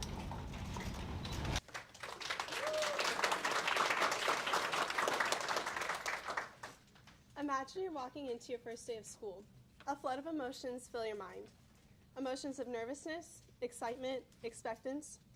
As you push open the doors to the huge school, everyone turns around and looks at you. You smile and wave, but no one smiles back. You brush it off and just keep walking. But as your day continues at school, no one really made an effort to make you feel welcome. In fact, they did quite the opposite. As you walked past the lockers, you saw two people whispering while pointing at you. A couple of people sneered a joke and called you a name. At this point, your emotions cannot truly be expressed as your mom picks you up from school with your eyes filled with tears. Now, this was a considerably sad beginning to a speech, I know. But this is just a glimpse of what many lives of those living with special needs experience each day. More specifically, those who have Down syndrome have a more visible disability, which can be identified quicker and judged faster. Down syndrome is not new, but our understanding of it is a more recent development. An English physician named John Langdon Down, who the syndrome is now named after, was the first to publish an accurate description of what is now called Down syndrome. According to a blog by the National Down Syndrome Society, even though other people had previously recognized the characteristics of the syndrome, it was Down who described the syndrome as a distinct and separate entity. Moving on, it wouldn't be until nearly 100 years later that more details would come out giving more information on the syndrome. In the same blog by NDSS, it is explained how French physician Jerome Lejeune continued the work of Dr. Down and identified Down syndrome as a chromosomal condition in the year 1959. Humans who do not have Down syndrome have 46 chromosomes which are present in each cell. However, in individuals with Down syndrome, Lejeune observed 47. Thus, it was later determined that an extra partial or whole copy of chromosome 21 results in the characteristics associated with Down syndrome. So you might be thinking, okay, I didn't know all that scientific information, but why does it really matter? Well, I'm glad you asked. Because despite the great advancements in understanding Down syndrome and the science behind the disability, people who have the syndrome still are not viewed as they should be in society. If we are honest with ourselves, I think we would all admit that at least at one point in our life, maybe when we were younger, we saw someone with Down syndrome and thought to ourselves, what is wrong with that person? I know I thought that when I was younger, but God has done a great deal in my life to have a compassionate heart for those with Down syndrome, which is what I hope to share today. Those with Down syndrome are commonly identified by common physical traits, including, but not limited to, low muscle tone, small stature, an upward slant to the eyes, and a single deep crease across the center of the palm. According to the National Down Syndrome Society and the Centers for Disease Control and Prevention, approximately 1 in 700, or approximately 6,000 babies are born every year in the United States with Down syndrome, which makes it the most common chromosomal condition. Unfortunately, there has been a marred view of those with Down syndrome. They're considered flawed and less than the rest. A stark statistic that I was shocked by is that Europe is working to get rid of Down syndrome. On the surface, this may sound good. Great, Down syndrome is becoming less common, so I don't really see a problem with that. But it's the truth behind the idea that is shocking. Nearly every mother with a child diagnosed in utero with Down syndrome in certain countries in Europe is urged to abort their child, and most commonly choose it. Europe is paving the way for a Down syndrome-free world. So why should Christians care about this? Our core belief in Christianity is that all humans are created in the image of God. But do we truly believe this? Or do we just think that it's true for those born without developmental and intellectual disabilities?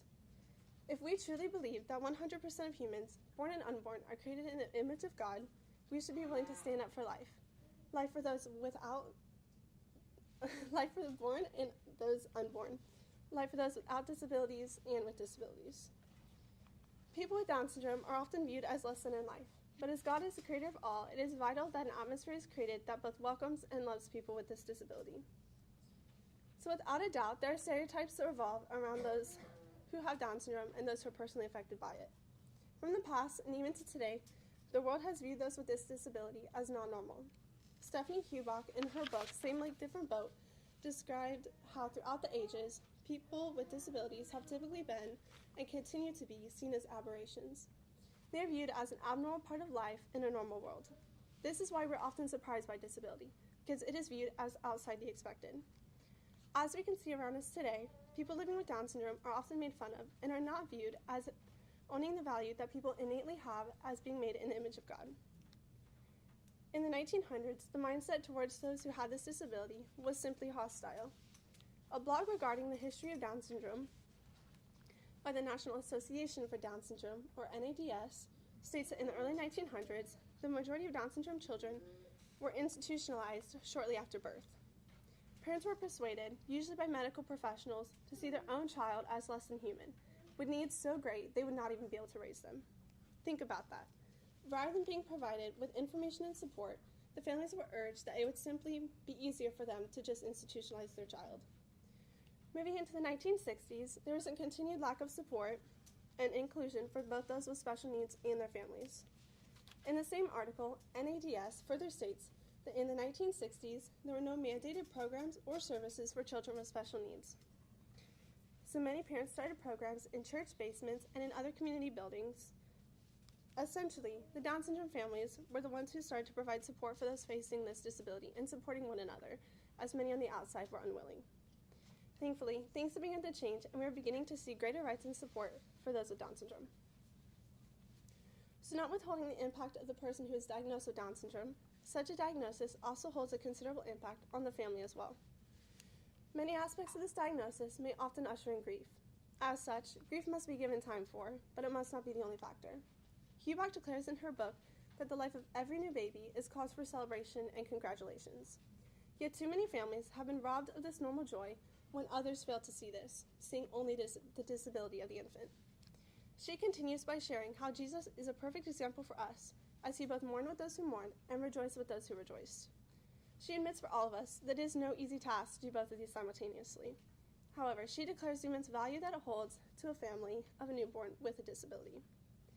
Furthermore, we can see how people with Down syndrome provide families a new perspective on aspects of life, such as joy and love. She said, in my interview with Mrs. Bethany Davis, who is herself a mother of a child with Down syndrome, she said, "It's just so cool to see just how happy his spirit is and what that does for other people. And what if we all walked around with that same smile and enthusiasm on our face, like what that could do for others?"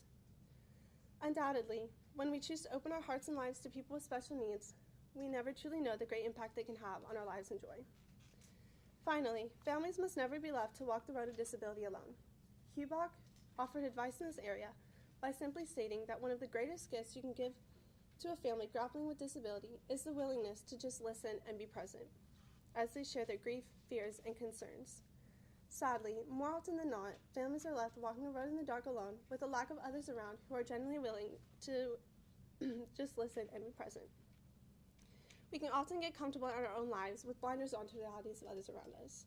However, as God's church, let us ask God to open our eyes to see the needs of others around us, have a heart to care, and the ability to meet them where they are. As another reminder, Hubach continues by urging her readers to be sure that they are present, that they are present for others in need, but not rushing them to arrive at such a destination. As she says, remember, rushed resolution results in resignation, and resignation is a counterfeit peace. As followers of Christ who are called to love all people as God loves, we should pursue truly helping others by meeting them where they are, and not merely where we think they should be. People who have Down syndrome often have great capacity to be active participants in the church. However, sometimes those with special needs, as well as their families, are not provided the opportunity to be actively involved in the church. Again, Hubach explained how many statistics have shown that families with special needs are significantly underrepresented in church involvement. She continued to say that many of these individuals express that the church has been inhospitable to them, either in attitude or architecture or both. However, whatever the message, intentional or unintentional, is not one of welcome, but one that implies that we can't deal with this. Now, more often than not, in the church, I would say that such things are unintentional. However, we should use this as encouragement to be intentional, to be inclusive. Moreover, churches should actively pursue those with special needs and seek to ensure that those who have Down syndrome, when able, have the opportunity to be actively involved in the church. In their blog, The 5 Stages of Changing Church Culture to Embrace Special Needs Families, Joni and Friends describes the gap between people with special needs and others. In the final stage, so to speak, Joni declares that when people with disabilities become valued, contributing members of the church, the gap has been fully closed. When people with disabilities serve, they are no longer strangers to the congregation, but friends.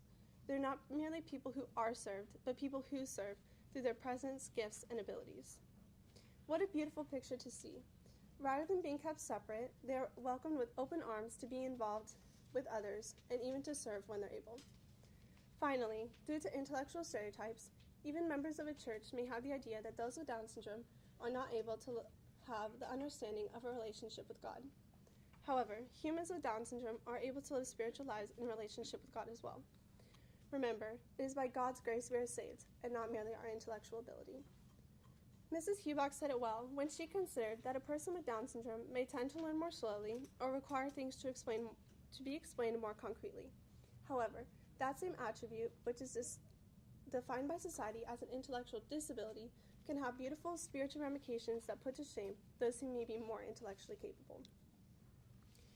One argument against people born with Down syndrome is that Down syndrome brings more pain and suffering into the world.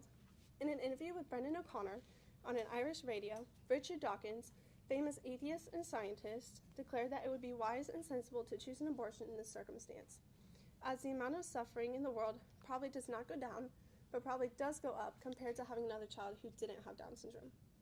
He declared that it would seem plausible to choose an abortion if your child was diagnosed with Down syndrome. Admittedly, having children with special needs is no easy task. However, if we face it, neither is parenting in general. On the other hand, people who have Down syndrome have great capacities to love and often change others' views on life and a disability. Amy Tracy, in her blog Through Focus on the Family, titled Raising a Child with Down Syndrome, put it well when she said that for all these parents, raising a child with Down syndrome has altered their perspectives as they watch their kids love deeply, accept others unconditionally, express great joy, show genuine concern, and generally think the best of people and situations. Even in my own experience, and speaking with others who know people with Down syndrome, this rings true. Secondly, the argument has been made that people with Down syndrome do not have the ability to be contributors to society. Because of this, NADS explained how in the mid to late 1900s, children born with Down syndrome were warehoused in large state institutions.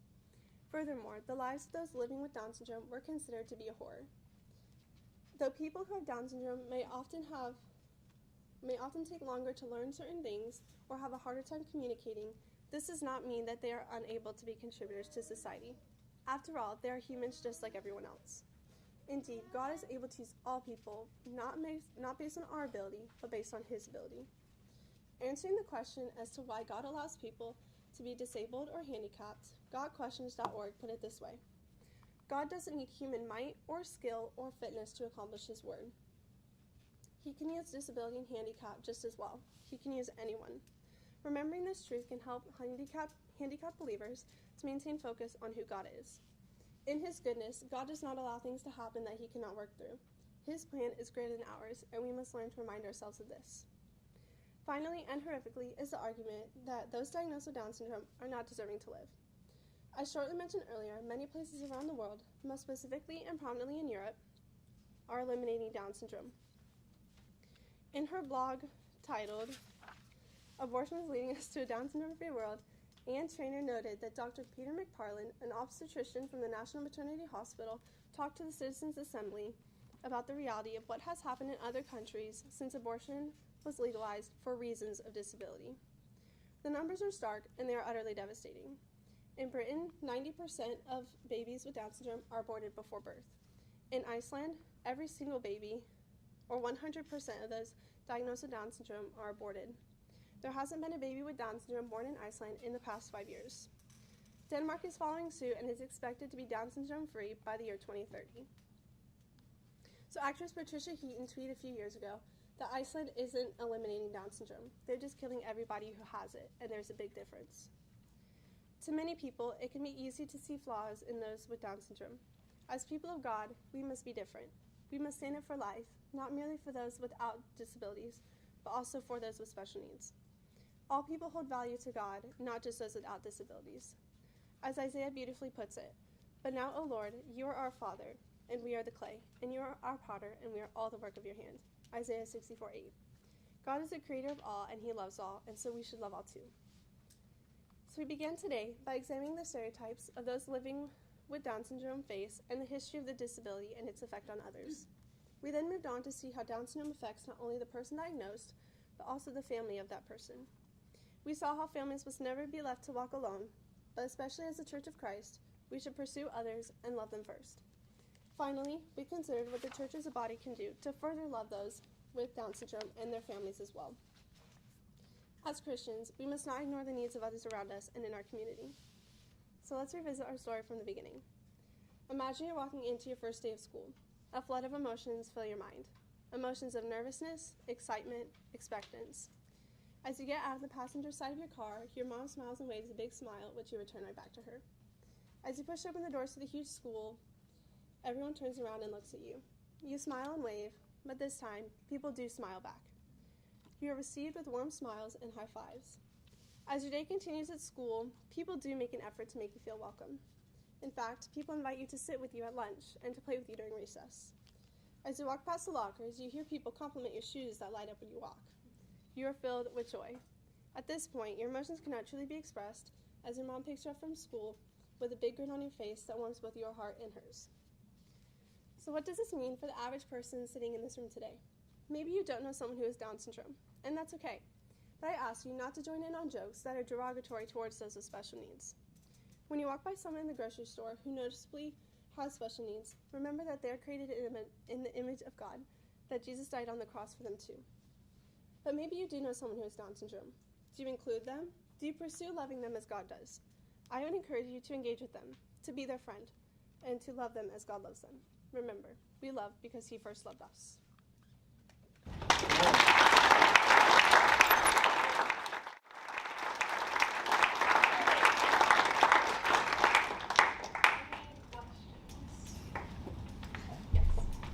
So you had said that I think it was 6,000 children are born with Down syndrome every year.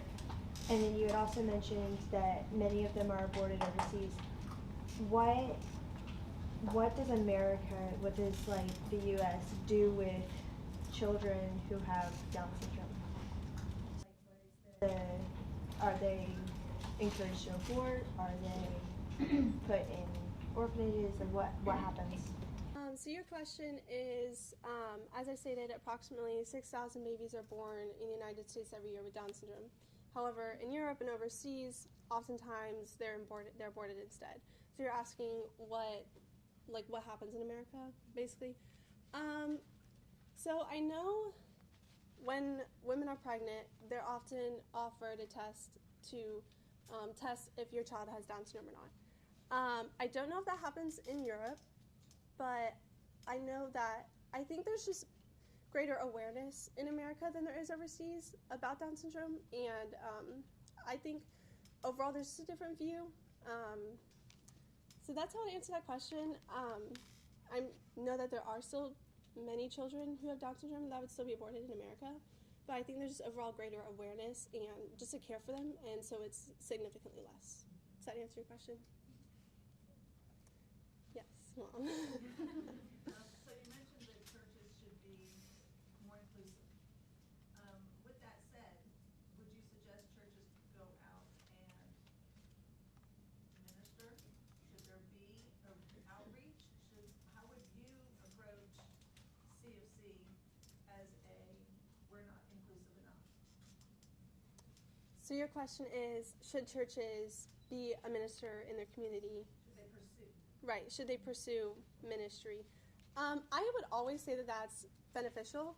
I think, obviously, all people need Christ and all people need the love of God.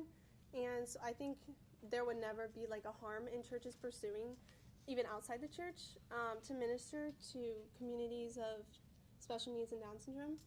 Does that answer your question, or was there a second part? How would you suggest they do it? I would just, you could get a team together of people. I'm not saying your whole church, like your whole community of like 500 people needs to go march into like a building, but I think you could get like a small team of people dedicated to that ministry to do that. Does that answer your question? Okay. Yes.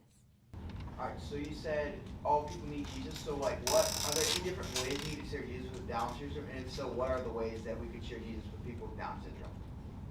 Can you say that one more time? It's like a little bit slower. So you said all people need Jesus. So are there any different ways we can share Jesus and what he did for us on the cross with people with Down syndrome? And if so, what are the ways that we could share Jesus with people with Down syndrome? Okay, so your question is there like a different way that we should share Christ and like the gospel with people who have Down syndrome versus other people? I would say to a certain extent, yes. Because, as I was saying, people with Down syndrome often do need things to be explained more concretely. Like, not all, like, the crazy, like, terms and stuff like that, I guess. But as everyone does need Jesus, like everyone else, I think really just showing them God's love and being Christ to them is good. But, yeah, they just need things more explained, like, more concretely, I guess. That's how I'd answer your question. Any other questions?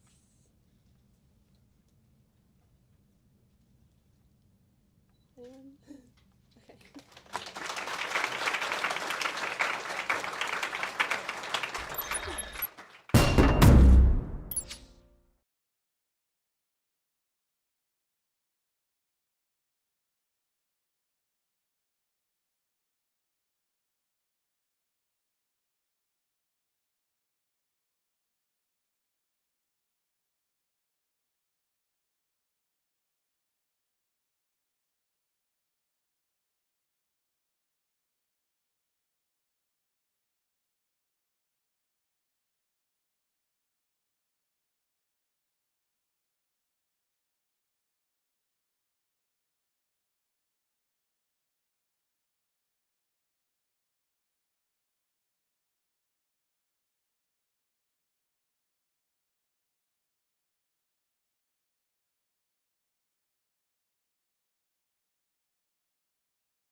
Ryan Vogel. I am the tech person at PEP, and I get out of class for free to go help people with their tech problems.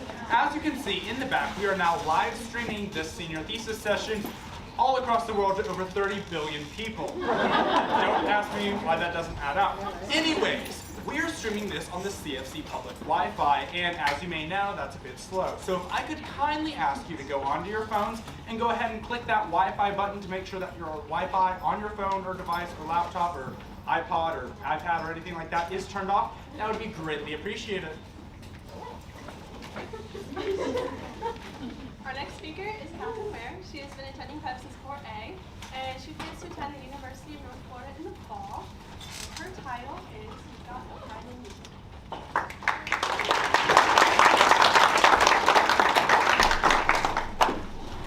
It was the summer of 2014. All of a sudden, my life was being uprooted with a move from Texas to Florida. The time I had spent there with some of the best, creating and pouring so many friendships over the years. Now, I had to start all over. Until my dad retired from the Navy, I was used to moving every 3 to 4 years. This, however, did not help the pain of constantly saying goodbye and leaving my best friends behind. While my parents had actual tangible concerns like houses, schools, and literally moving 17 hours away to think of, I was only concerned about one thing. Who was I going to be friends with? Friends, endearingly known as the family we choose, are defined by Merriam-Webster as a person attached to another by affection, and friendship is defined as the relationship between those people. Qualities of sincere friends would include trustworthiness, dependability, and loyalty. Friends listen, and they're loving. While friendships are seen throughout the Bible and in classic books, the social brain and the effect that our friends have on us is something newly studied that have remained untouched for years. Friendship was really only believed to be cultural and only seen in human society. I mean, C.S. Lewis even wrote how friendship is unnecessary, like philosophy, like art. It has no survival value, rather it is one of those things which gives value to survival. While C.S. Lewis was right in saying that friends add meaning to life, he was wrong in his belief that it was unnecessary. As people, it is easiest to prioritize family and romantic relationships, pushing friends to the side. However, sometimes the platonic relationships taken for granted can prove to be most important. I mean, personally, I've had experiences where my friends get boyfriends and all of a sudden drop off the face of the earth. And that's not really a nice experience to have. I mean, boyfriends and girlfriends can be new and exciting, but their connections just aren't the same as friendships, and they come and they go while most friends stay. With studies now finding that loneliness as a result of no friends is as deadly as cigarette smoking or obesity, having close, stable friends is now more important than ever. Additionally, with social media being as popular as it is today, it can both harm and strengthen these bonds. The same apps that can allow friends to converse in different countries can also spread rumors and break up friends in a classroom. However, using social media to interact with friends during COVID, quarantine and lockdowns, was my saving grace in a world of chaos.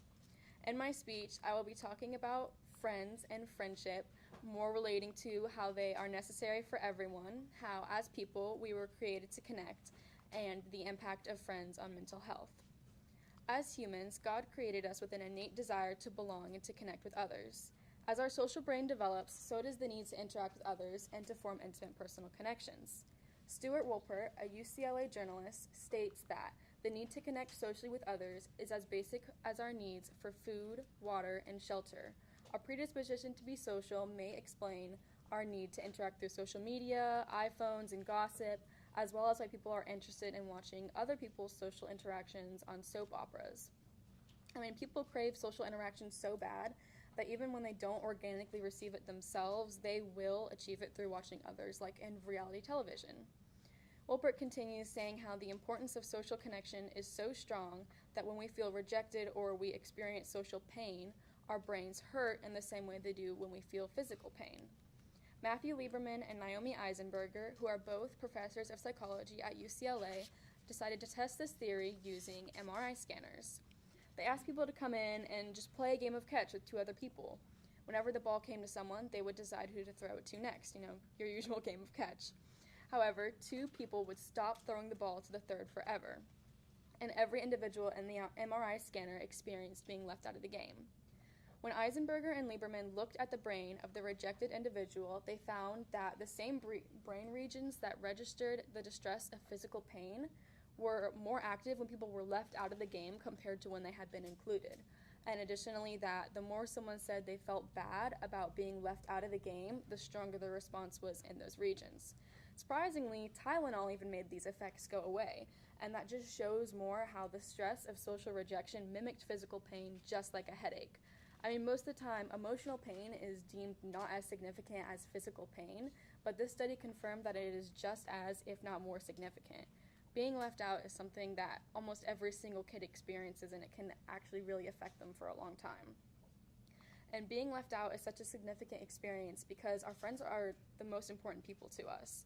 Rather than us being specifically pressured by our peers, sometimes just our peers' presence is enough to make us act in a way that is out of our character. A study was done by Lawrence Steinberg, a Temple University psychologist who is an expert in adolescent development. He conducted an experiment to study the impact of a peer's presence by using a video game that was like a simulation driving game. The goal was just to navigate the course as quickly as possible. The challenge was that the course had an abundance of yellow lights, and these drivers were then warned that sometimes a car would come through the intersection right as it hit yellow. However, the need to show off encouraged taking the risk of an accident. Now, sometimes the driver's friends would be in the same room with them or just visible in the next room but unable to communicate with them. With friends watching in the same room as the drivers, the adolescents took more chances. Even with the friends out of the room but still watching, they regularly took more chances. So even though our friends don't have to verbally pressurize us, the mere thought that we are being watched by our peers can make us take more risks. This occurs because there actually is a biological response in your brain when your friends are present versus when they aren't. So to see exactly what happens, the study was conducted again, but with the driver and a brain scanner. It showed that when the kids were in the presence of peers, it activated reward centers in the brain. And the more that happened, the more risk the kids took. Whenever kids are around their friends, they begin to be more reward-seeking, and this can really either be a good or a bad outcome. It all depends on what kind of friends you have. I mean, if you hang around a lot of people who smoke, you are more likely to do it, not even if they're verbally pressurizing you, but that's just because you're in their presence. But if you are friends with like studious people who, don't do drugs, you can have more positive pressure to make healthy decisions. It really all just goes back to what friends you have and are trying to impress. And we all know that our friends can influence our mental health, but what some people don't know is they can even impact our physical health. Needing friendly interaction goes beyond the superficial level of just wanting to seem cool or popular, because having the company of a close friend has a chemical effect on your body and can even influence how you see yourself. Dr. Ryan Adams, a faculty member of behavioral pediatrics at Cincinnati Children's Hospital, formed a team to run a study examining the role of a friend against negative experience and the student's feeling of self-worth after. They were asked to write in a journal about an experience that had happened 20 minutes prior, who they were with at the time, how they felt about the situation, and then to rate their self-worth. Student salivary samples were also taken to measure salivary cortisol, which would just indicate the intensity of the student's stress level. At the end of the study, the researchers found that when a close friend was present during an emotionally difficult experience, there was little change in cortisol levels even as the negative experiences increased. However, when that friend was absent, the cortisol levels were just overall increased. According to researchers, this means that the presence of a close friend during negative experiences protects against decreased global self-worth and activation of the hypothalamic pituitary adrenocortical axis. So that is a lot of really, really big words. Pretty much all that means is that having a close friend with you can protect against a negative experience and even affects how you see yourself afterwards. While on the other hand, being alone can make these experiences worse. I mean, being lonely has been proven to lead to health issues or even just worsen them. Honor Whiteman, who is an author at Medical News Today, writes about how one study reported that loneliness may be linked to Alzheimer's disease, and additionally that the risk of early death associated with loneliness, social isolation, and living alone was equal to or greater than the premature death risk associated with obesity and other major health conditions. Dr. Jennifer Spalding Givens, a professor of social work and chair of sociology, anthropology, and social work at University of North Florida, argues that this is because good friends help us to feel connected and purposeful. They help us deal with stress, cope with trauma, and adopt health habits. In short, since as humans we were created to connect, our health declines drastically without necessary friendships. We are designed to spur each other on towards success, and our social brain requires healthy friendships for us to perform at our best, both mentally and physically. We need friendships to grow and thrive. Now, a lot of people could argue that the development of social media can call genuine friendship into question, because constantly being online can prove to be destructive to friendships. Cell phone addiction is becoming more and more prevalent and can only cause disconnect. I mean, we all have that one friend who is unable to put their phone down, and not only is this just annoying, but it causes disconnect and can be destructive to your relationship with them. Denworth adds that visual cues are missing online, and the artificial sense of distance and anonymity can result in saying and doing things kids wouldn't dream of face to face. However, bullies aren't something that was created with social media, and psychologist Candace Odgers from the University of California argues that the way young people are connecting digitally mirrors the way they connect offline. So, although rumors do have the ability to spread quickly online, it could be argued that the exact same would happen offline. Positive in-person qualities like kindness and a willingness to listen can carry over into digital areas, but negative qualities can also manifest like aggression or rash behavior. I mean, having social media can actually strengthen some bonds and offer a variety of people to interact with, and many youth that have multiple strong offline friendships tend to use online communication to strengthen those offline friendships, using online platforms to remain in contact with not seeing them face to face. I mean, one of my best friends does not go to school with me, and even though I could go weeks without seeing her, because of social media, I can still be involved in her life and talk to her almost every single day, and it really just strengthens our friendship.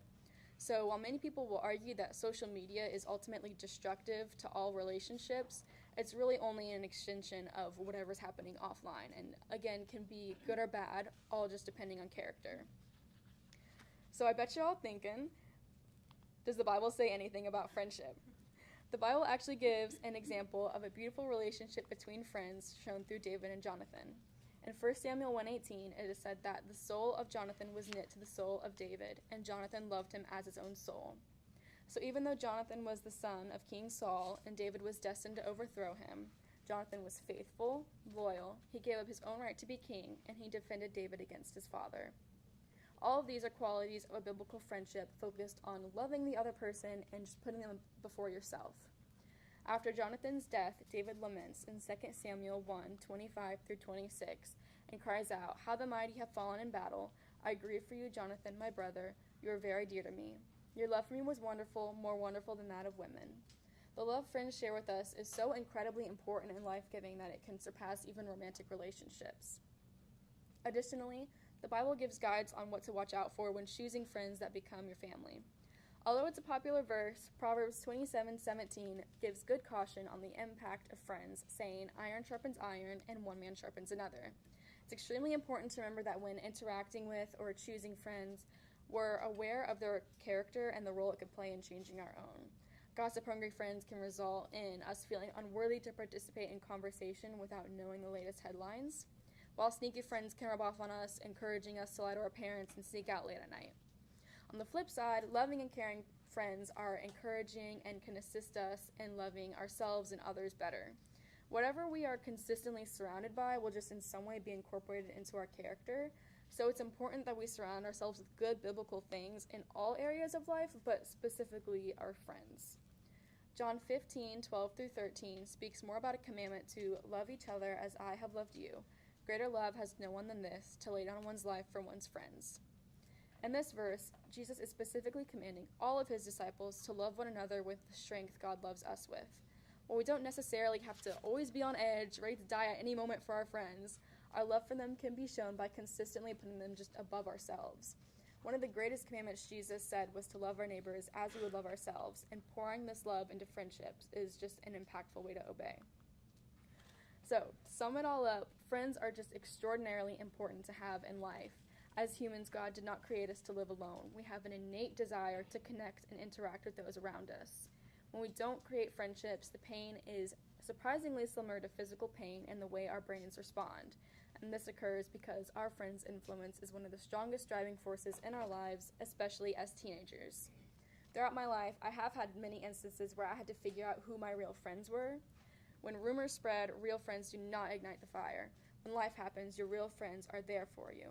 Real friends do not go behind your back, and real friends do not press you to make a decision that you don't want to.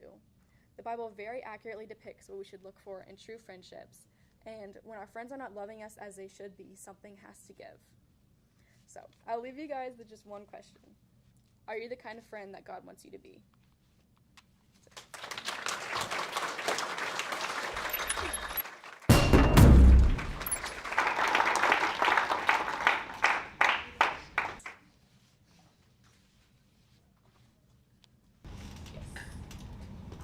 So, in this day and age, a lot of young people have found friends online, like exclusively online, haven't even met them before. And I just want to ask, and a lot of times they find these friends when it's difficult for them to make friends as well.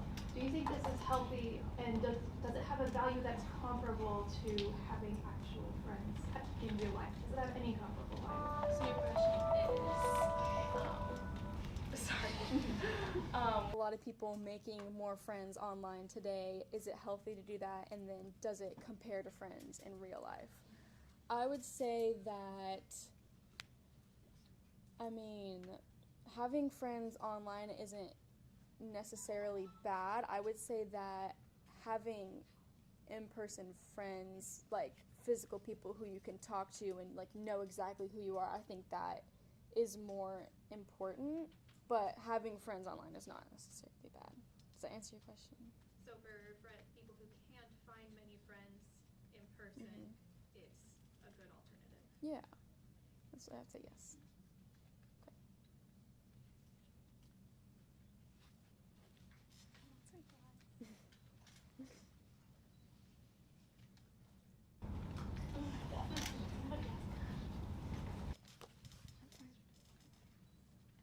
Yes.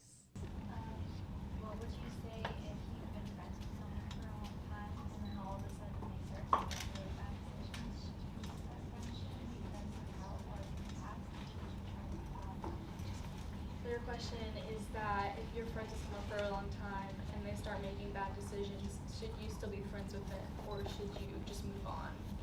I would say it really depends on what kind of decisions they're making. If you want to impact them in a good way and you know you won't be influenced negatively by them, I would say be a good influence on them, but distance yourself. Like, don't let yourself be influenced by them, and if you think that you are, I would definitely distance myself. Similar question, would you say, as in real friends, a larger group of real friends is better, or like a smaller group? So your question is, do you think a larger group of friends is better or a smaller group? Definitely quality over quantity is what I would say. It just depends on how close they are to you and if you can really trust them. Like, I would rather have one or two really, really close friends than a huge group of people that I don't really know and don't really know me. Not that that's necessarily bad, but just a couple close people that you can really talk to. Does that answer your question? Yes. You mentioned at the beginning of speech you were moving because of military. So did those periodic moves affect the way you built your friendships? You're asking me if my moves from the military affected my friendships. Personally, all that stuff kind of happened when I was younger. Like, I moved here when I was 10. So it was a lot easier to make friendships at that age compared to now. So I would say it didn't really affect me that much back then. Yes. Do you think men and women can have as close relationships as two men and vice versa? What do you think about that? Okay, so your question is that basically, is there any difference between male and female friendships? I would say that you can still be men can still be as close to each other as women can be. I think there's different ways to show that, though. Does that answer your question?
is Sarah Sasser.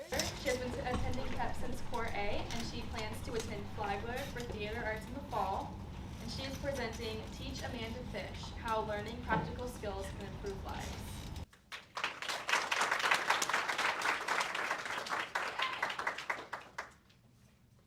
You've all seen a man on the side of the road with a sign that reads, "Homeless, hungry, please help, God bless." What do? Roll up the window? Question his motives. Give him a few dollars. But are a few dollars really going to help him? Will he even use the money wisely? We have the inclination to help this guy, but we're not quite sure how to. Getting people off the streets of Jacksonville and out of poverty is an admirable goal of government, churches, citizens, and organizations. However, handing out money arbitrarily is not going to help this man or others like him in the long run. In order to get people off the streets and into a better life, they need treatment for past issues, and they need to be taught life skills, both of which can be achieved through participating in an organization that helps them become independent and self-sufficient. Poverty is a relative term, so that means its definition will change depending on what part of the world it is referring to. So while the issue of poverty and homelessness permeates throughout the world, I will only be speaking about it in America. I'm not attempting to solve poverty because there's no one clear-cut solution. Rather, in my speech, I hope to make clear that teaching skills can help alleviate poverty and homelessness in certain circumstances. I'm not advocating for getting rid of welfare or only relying on teaching skills.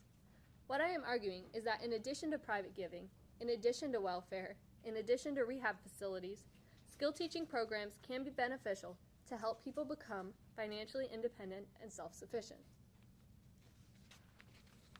I will also be speaking about human trafficking and drug abuse in America because some people in poverty come from these backgrounds, and it is really important to address these past issues first. Treatment is necessary for sexual abuse, mental health issues, behavioral issues, drug addiction, and spiritual health. Different people will be at different places in life, and it is important to help them meet their needs where they are. After treatment, life skills and hard skills, such as carpentry, sewing, cooking, and others can be taught. To demonstrate how this is possible, I will speak about City Rescue Mission and Rethreaded, two organizations here in Jacksonville that practice teaching skills as a way to improve the quality of life for struggling individuals. Hopefully, this will help you understand that this is a concrete issue present in our own city and not just an obscure problem. As Christians with the opportunity to help people, we should do so. James 2:15-16 says, "Suppose a brother or sister is without clothes or daily food. If one of you says to them, 'Go in peace, keep warm and well fed,' but does nothing about their physical needs, what good is it?" I aim to present a sustainable way for the physical, spiritual, and material needs of the impoverished to be met. Finding treatment for past issues and teaching skills to those in poverty will help them become independent and improve their quality of life. In order to get people off the streets, treatment for past issues must be addressed first. Some people grow up in poverty, some people fall into it, and others are more likely to experience it due to conditions in their life.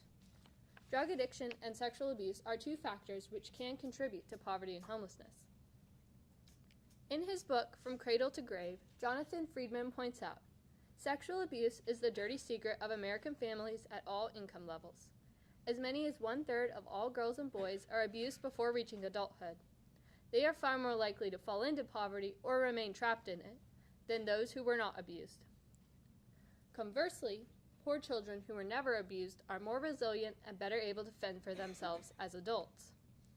Those who have experienced sexual abuse, prostitution, or human trafficking are going to need help, and society should not expect them to be able to enter the workforce or society unscathed by their experiences. The places where people seek to learn skills should also have the knowledge necessary to direct people towards the resources they need to find help, whether that help is counseling, therapy, or medical assistance. For some people, drugs and addiction are major hindrances. One experience with drugs can leave a person addicted, searching for more, and financially stripped. It affects a person's mental state as well as their physical health. Friedman writes about Jean Comer, director of Options for Recovery, who had a different approach to dealing with pregnant women hooked on drugs. She believed that instead of sterilizing drug-abusing mothers or throwing them in prison, as many angry people advocated, these women should be given a choice to join a drug-free therapeutic community where they could gain a sense of self-worth and self-control and deliver healthy babies. Each woman who participated in the program took a drug test every day, and the peer pressure from the group helped them stay off drugs. While peer pressure may not work in every situation, it did in this instance. Options for Recovery was able to help these expecting mothers deliver healthy babies and start a drug-free life. This is only one example of what is available to address drug addiction. However, it offers insight into the way people can improve their health and life. So far, I've discussed options for physical healing, but what about spiritual healing? Friedman writes about Dr. Mary Dreyer, a psychologist in California with experience helping abuse survivors. Dreyer states that incest punches holes in the soul. Friedman, after hearing stories from Dreyer and many others, is convinced that the healing of the soul, whether through psychological treatment, prayer, or other means, is as much a part of fighting poverty as economic relief. Let me just say that again. The healing of the soul, whether through psychological treatment, prayer, or other means, is as much a part of fighting poverty as economic relief. This statement is especially impactful coming from an unbeliever who has recognized the importance of the soul. We are all broken and suffering from the curse of sin, but Jesus provides hope to everyone. As Christians, we have hope that can be shared with others. However, just as physical healing takes time, we need to recognize that spiritual healing may take time as well. Not everyone will need to recover from sexual abuse or drugs, but what we need to recognize is that poverty affects people from all different walks of life. And so while some people may be able to skip this part, others desperately need it. It is a necessary step towards recovery for some. Teaching skills is the next step towards improving the quality of life for struggling individuals. Learning life skills will help people gain independence and become self-sufficient. Examples of such skills include budgeting, cooking, running a household, time management, and taking care of personal health. Life skills can also include social skills such as communication, problem solving, decision making, and etiquette. The Canadian Observatory on Homelessness, a national research institute devoted to homelessness, says that some people experiencing homelessness do not have all of these skills, either because they never acquired them or because they lost them through extended periods of homelessness. This is further reinforced when we consider that most life skills are not taught in school but learned at home or from interacting with other people. This can make it harder for people to learn these skills in the first place or revisit them later in life. I've spoken about life skills and their benefits, but life skills aren't necessarily going to open up doors for job opportunities. Hard skills also need to be taught. LinkedIn says, hard skills concern an employee's ability to do a specific task and include specialized knowledge and technical abilities. Examples of hard skills include carpentry, culinary arts, computer skills, sewing, and accounting. Learning a skill set can then provide the knowledge necessary to help people find jobs in those fields. What I've spoken about so far has been theoretical, but the idea of teaching people skills to get them to a better place in life has been applied by multiple organizations. Rethreaded and City Rescue Mission are two organizations based in Jacksonville that are dedicated to improving the lives of others and will demonstrate the practical nature of my arguments. Rethreaded is a social entrepreneurship program, breaking the cycle of the sex trade by offering viable and creative work to those affected by human trafficking. The Rethreaded website says, the organization began when founder Kristen Keene started forming relationships with women on the street and making prison visits, and realized that the greatest need was for a safe, supportive work environment where the women could earn money while learning a skill and experiencing continued healing through community. Some women have felony records, making it difficult for them to find employment elsewhere. But at Rethreaded, they can learn a skill and a trade while being paid a living wage. The women are taught to be seamstresses and create jewelry, scarves, and leather goods, all available for purchase at Rethreaded's online shop. Here are just a few of the products that they make and sell, and the scarf I am wearing, as well as this bracelet, is also from Rethreaded. I had the opportunity to interview Robin Roberts, a longtime volunteer with the organization. When asked how skill training is beneficial to these women, Roberts said, Providing these women with skills gives them hope for their future. When someone does not have hope, they feel lost and without a purpose. When you provide jobs, teach skills, and build community, someone that was without hope for their future can finally see their dreams begin to ignite. I asked how she thinks skill training can help someone in the long run. She said, "The skill training provides a tool that builds confidence and encourages growth. That growth allows the person to pursue their dreams they might have forgotten about or never even considered." From Robin's testimony of working with the organization, it is clear how much of an impact skills can have on a person's life. The next organization, which has applied the principles I've talked about, is City Rescue Mission. The CRM website says, City Rescue Mission is a privately funded, nonprofit organization whose mission is to rebuild the lives of the homeless and needy through life-building programs and the love and compassion of Jesus Christ. They provide food, clothing, shelter, emergency services, and residential recovery programs to the homeless. I want to highlight the Life Builders program, which they offer to those struggling with addiction. It is designed for long-term growth with these 4 goals in mind: to overcome destructive habits, maintain healthy community, maintain sustainable full-time employment, and provide sustainable housing. The program focuses on healing through a holistic, grace-oriented program that addresses the long-term emotional, spiritual, medical, social, educational, and economic needs of their students. City Rescue Mission also offers a workforce development program, which the website says enhances employment opportunities by identifying skills, talents, and abilities while charting a career path, building self-esteem, and participating in certification training and job placement. The great benefits of these programs are demonstrated through stories like Tony's. Tony grew up in a home with drugs and started doing drugs himself when he was a teenager. He was homeless, addicted, and dealing drugs. One day, while downtown, he came across City Rescue Mission, and a friend told him they could help. In this article, he said, "During my time in the Life Builders Recovery Program, the staff taught me about responsibility and how to conduct myself as a good man with integrity. I realized during my time at CRM that a lot of my poor choices came from a feeling of loneliness. Gaining the support system I gained at CRM and also finding a church community has helped me gain a sense of belonging, and I don't feel as isolated anymore. I know I have people I can trust and that truly care about me, and I never had that before." Tony graduated from the program in 2011. He was able to get his certificate from the Jacksonville Hospitality Institute, which opened up opportunities for him to work as a cook. He currently works as the kitchen supervisor at City Rescue Mission's New Life Inn campus. Tony said, "I feel more freedom in my life now than I did when I was out there on the streets or selling drugs in the park. I'm free from that former life and moving forward with God's help, one step at a time." Tony and many others like him are able to break free from addiction and rebuild their lives with the help of City Rescue Mission. Both of these organizations have demonstrated how a holistic approach, an approach addressing past issues, present needs, and future goals, is truly effective in turning a person's life around. Now, some might find fault with my argument. Some people might say that rather than teaching people skills, the United States should increase government spending or change the economic structure.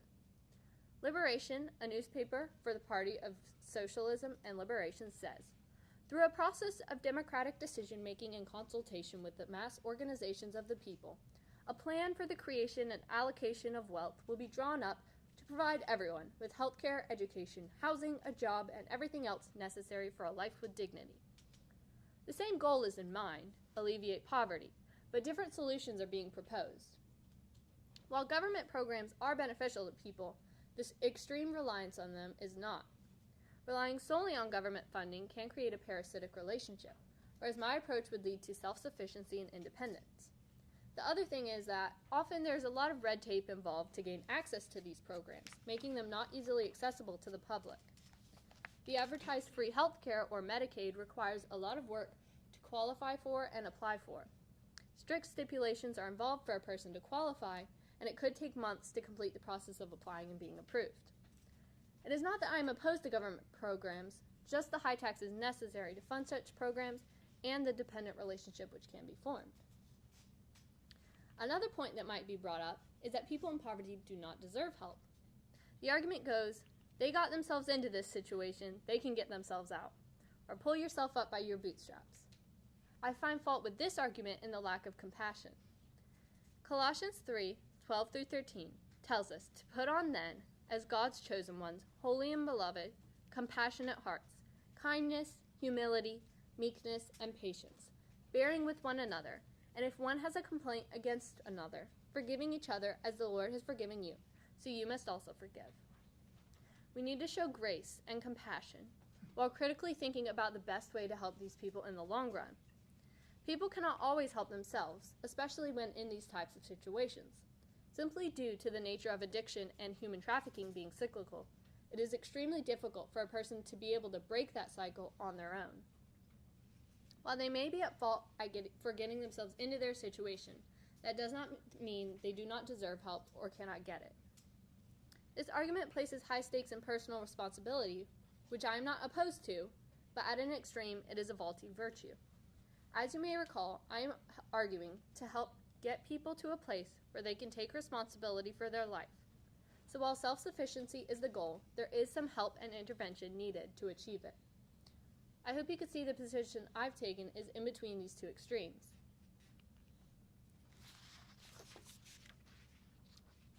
With the goal of alleviating poverty and homelessness in mind, teaching skills has proven to be effective.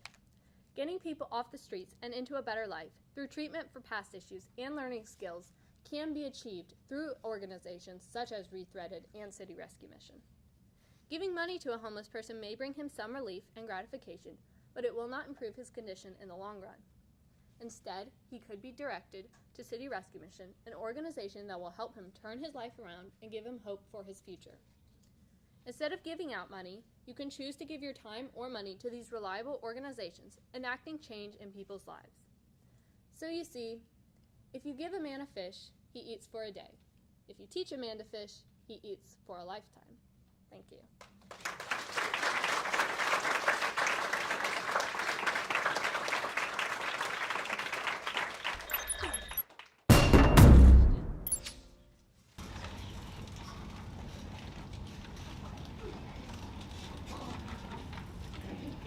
So what should be our response to the people holding the signs? Well, you could direct them to the organization. Oh, sorry. The question was, what should our response be to the people holding the signs? So you could give them some money, which won't really help them that much, or you could direct them to an organization that will help them, such as City Rescue Mission. Does that answer your question? Yes, it does. Any other questions? Did you do any research on the increase in the number of sign holders at all the corners? Because I've had lots of people recently tell me that there is an influx, especially at certain areas. I mean, it's just like they're coming from everywhere, where you used to see maybe one or two. Did you find anything like that in the research? Fortunately, that was outside the scope of my research, so I did not find anything on that.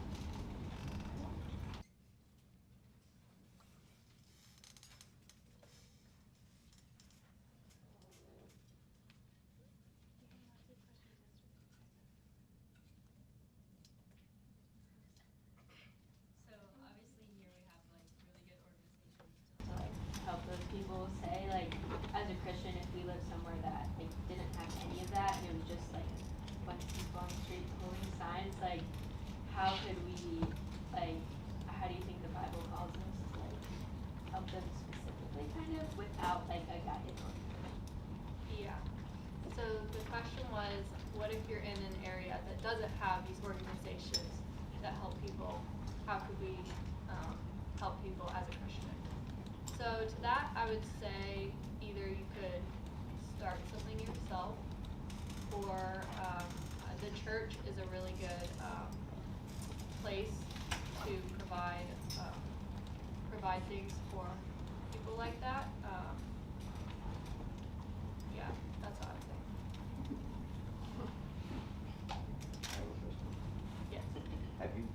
personally volunteer at either one of those facilities? But I would like to.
definitely not said this speech at least 3 times.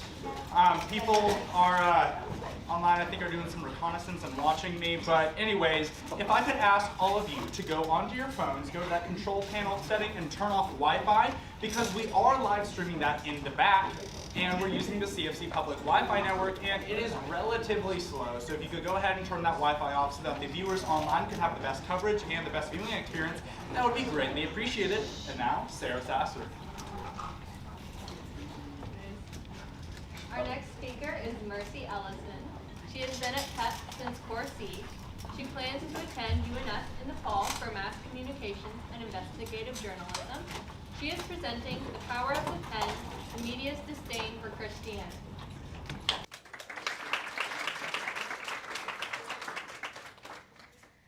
The 1983 movie Footloose is about a kid that rebels against the town that has made rock music and dancing illegal. The movie makes fun of Baptists and their convictions concerning dancing, as the reverend and the church are of that specific denomination. The movie takes it to the extreme where the reverend convinces the town council into banning all dancing and rock music for the entire town. It was a total mockery of this denomination of Christianity, as the kid who rebels is played out to be the hero for standing up against the church and the town council. So I'm not focusing on the principle of dancing, but rather the principle of mocking Christianity in and of itself. And this mockery doesn't just appear in film. It's all over news articles, all over social media, and many other platforms. So while the movie was exalted for its excellent soundtrack, its message cannot be avoided. Why? Why Christianity? Why doesn't the media make fun of other religions as much as they do for Christianity? So they even mock the name of Jesus by taking his name while they curse. No other religion's God is used in that manner, only the God of Christianity. So that's what led me to this specific topic. This speech is an analysis on why media today targets Christianity and not necessarily any other religious groups. So before I begin, there are some few terms that I'd like to clarify when I'm discussing throughout my speech. I will use media as a term that might be ambiguous, but I really do say it in a general sense. It can include news articles, political news outlets such as Fox News or CNN, social media platforms, Hollywood, movie, TV series industries, and many more. So you will additionally hear me talk about the nature of suffering for Christians. So during the life of Christ, he said in Matthew that he blesses those who are persecuted for righteousness' sake. He also said in John that the world will hate Christians because they hated him. So Jesus foretold that horrible bias, the horrible persecutions, horrible deaths that his followers would have to face because of their faith in him. So suffering for Christians is not a new concept, but it does come in new forms since society has progressed. And today, Christians have old and new sufferings, but the one that is more prevalent in the Western Hemisphere is the influence of today's media. Of course, this is problematic because they tend to misrepresent the image of Christ for the whole world to see. So, this suffering that Christians endure today might be considered mild compared to those of the early church, but it still proves the fact that what Jesus predicted would still come to pass, no matter what method the secular world would use against them. So, this term, suffering, might seem a bit harsh and or vague, but rest assured I'm not talking about the physical persecution or torture such as our fellow Christians experience across the sea. But the suffering that we endure today is a bit more subtle, and it comes primarily from today's media platforms that tend to spread exaggerated material concerning the nature of Orthodox Christianity. So, today's media has such a massive influence that it is essential to keep the image of Christianity, the image of Christ, as accurate as possible, because we have now seen what happens when a Christian assumes that the world is not looking at them. So to tie all of this information up, it is the duty of a Christ follower to represent Christ and all for what he has done for us here on earth. So this anti-Christian bias in today's media, it affects the public opinion concerning the nature of the Orthodox authentic Christian. So, the people of the world dislike Christianity due to their confrontations with them in the past. You see, Christianity has an image problem, as stated by David Kinnaman and Gabe Lyons in their book Unchristian. Outsiders or unbelievers state that Christians, especially the more conservative ones, are very hasty to judge others, thus representing a more problematic situation when it comes to the dealings of Christians and non-Christians.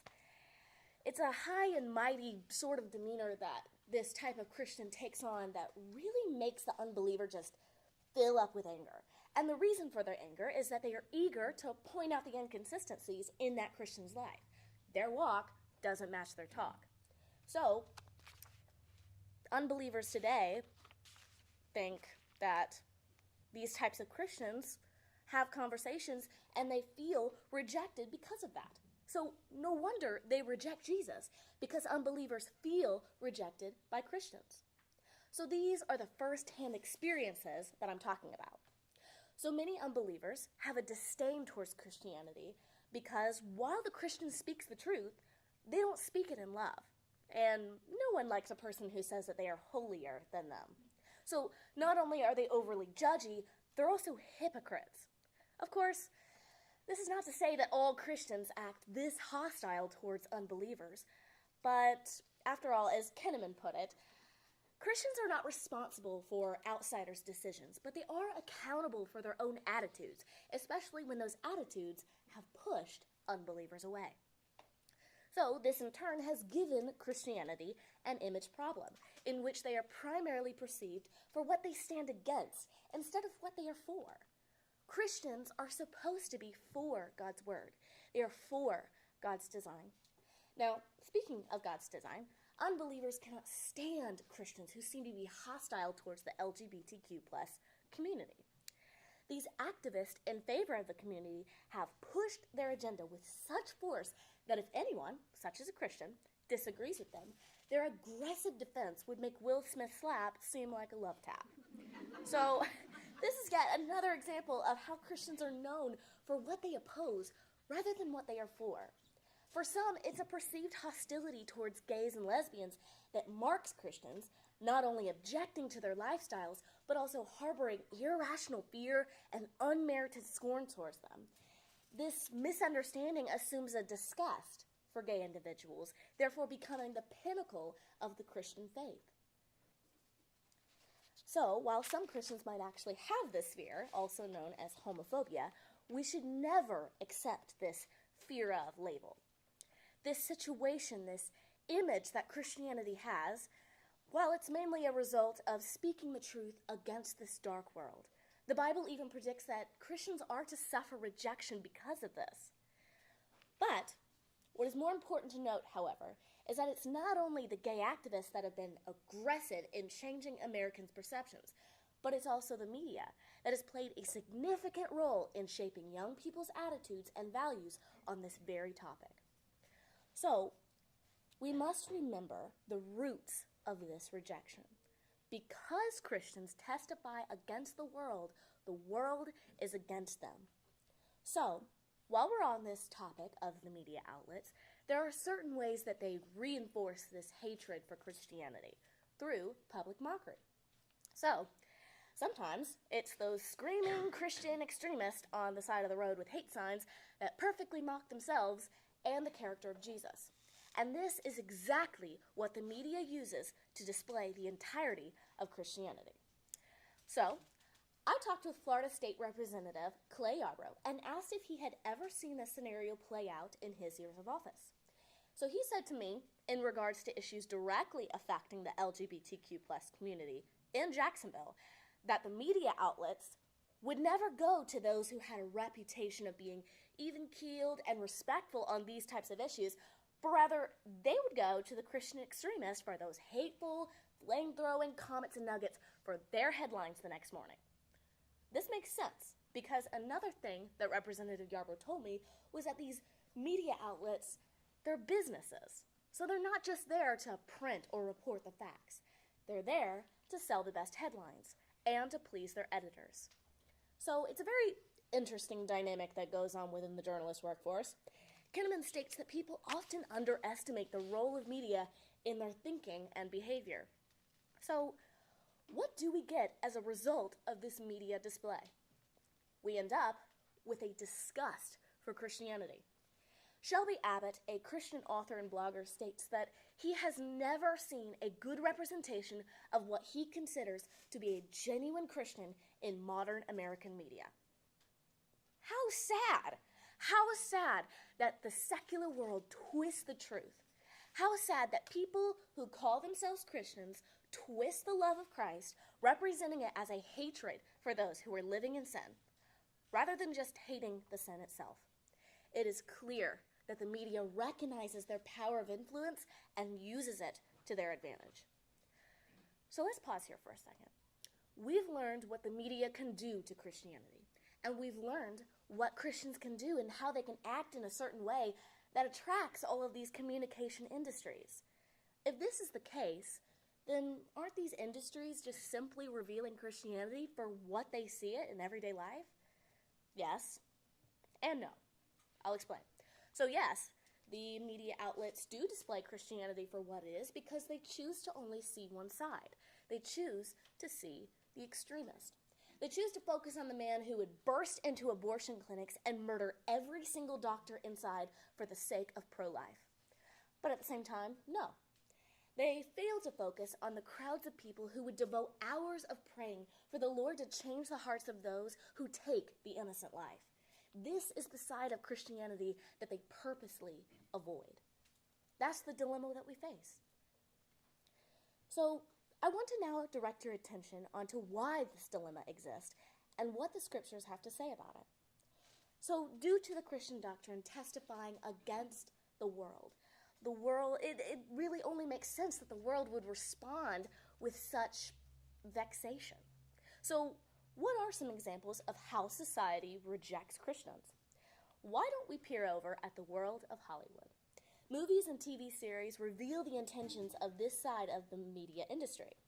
Shelby Abbott wrote an article claiming that Hollywood depicted Christians are not the real thing. In movies and shows, there are some characters whose main trait is being Christian, and the things that these characters do or what they say, well, it's exaggerated enough that I was willing to write an entire speech on it. But this contrast between the truth of authentic Christianity and the stereotyped Hollywood Christianity is drastically sharp, according to Abbott, pretty much to the point that it actually damages the image of Christianity.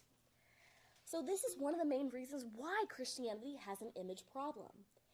What is more interesting to note, however, is that Hollywood is overly sensitive about accurately portraying the reality of people groups in a way that's not stereotypical or offensive, unless it's Christianity.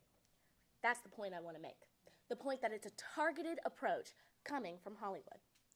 So, now that we know this, I'm going to go through some quick overview of biblical references on why Hollywood seems to have a target over the Christian's head.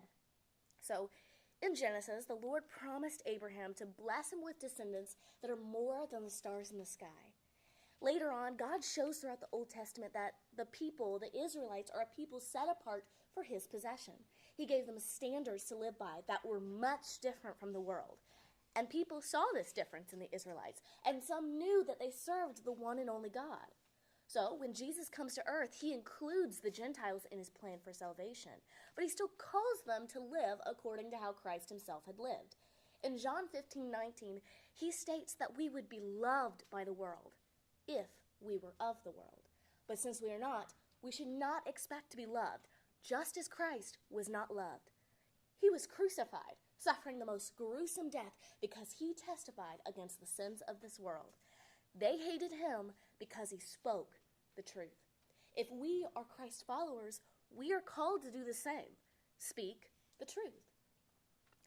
So, the scriptures are very clear about how we were sent into the world just as Jesus was sent. In Galatians, Paul states that he is crucified with Christ and that his life is now lived in the flesh of faith in Christ alone. This is to say that the purpose of our lives is to continue the ministry of Christ, but the ministry of Christ comes with the rejection of the world in which we live. So, Is there no solution to the problems that Christians face?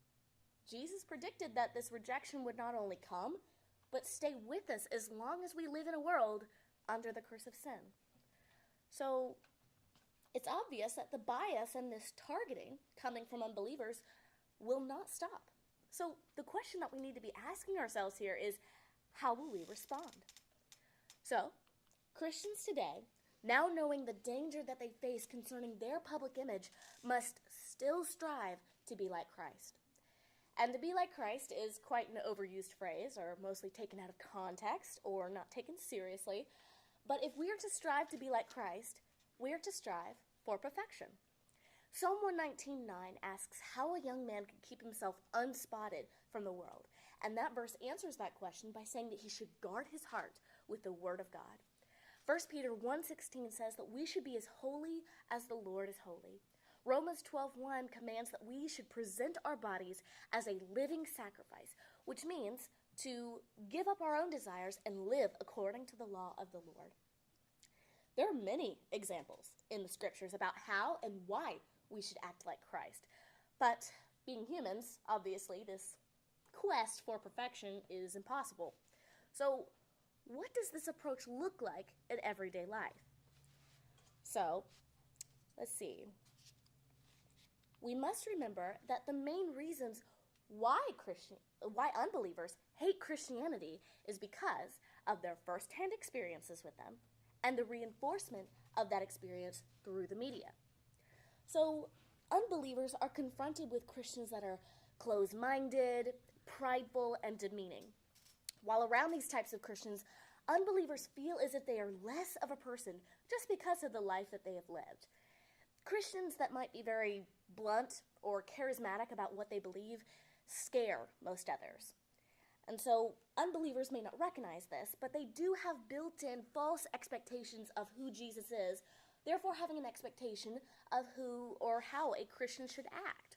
So David Kinnaman states that unbelievers hijack the image of Jesus, portraying him as an open-minded, big-hearted, never offended anyone moral teacher, when in reality, Jesus taught on some very hard truths. So much of this is cause and effect.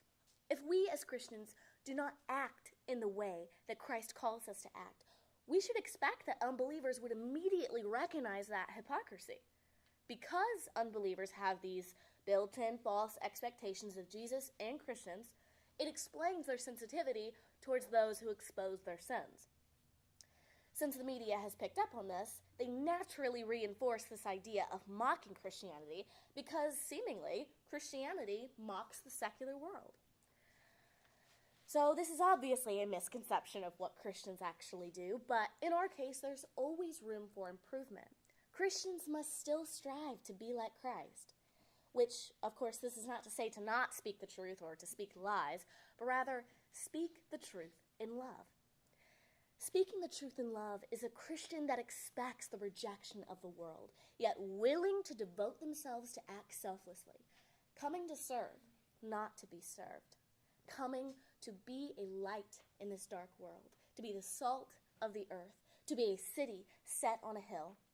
Speaking the truth in love is a Christian that requires the Christian to not be absorbed by their own struggles, but to learn their audience. Speaking the truth in love requires the Christian to die to self and to yearn for the salvation of others. Speaking the truth in love is to be like Christ. This is our goal. This is our purpose. How will we respond to those who persecute us? How will we respond to the media outlets that mocks our faith? Representative Yarbrough told me that one of our best weapons as a Christian is the power of prayer. That is what Jesus did. We should follow Matthew 5:44. But I say to you, love your enemies and pray for those who persecute you. Thank you.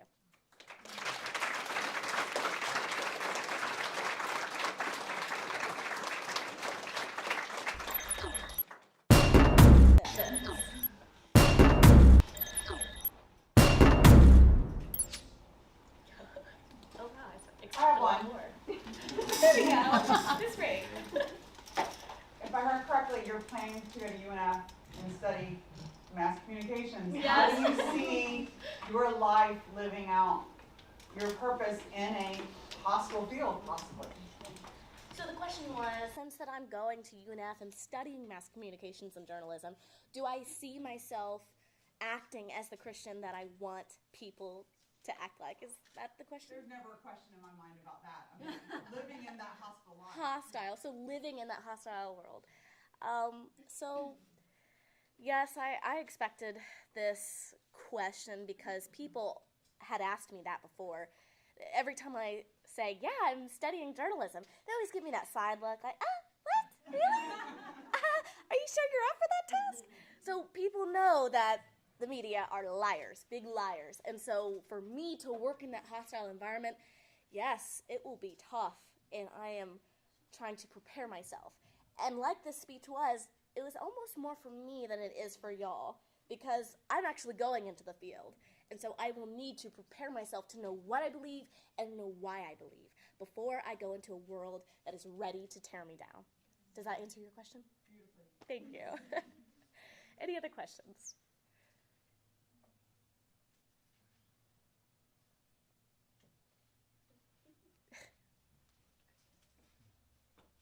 Okay.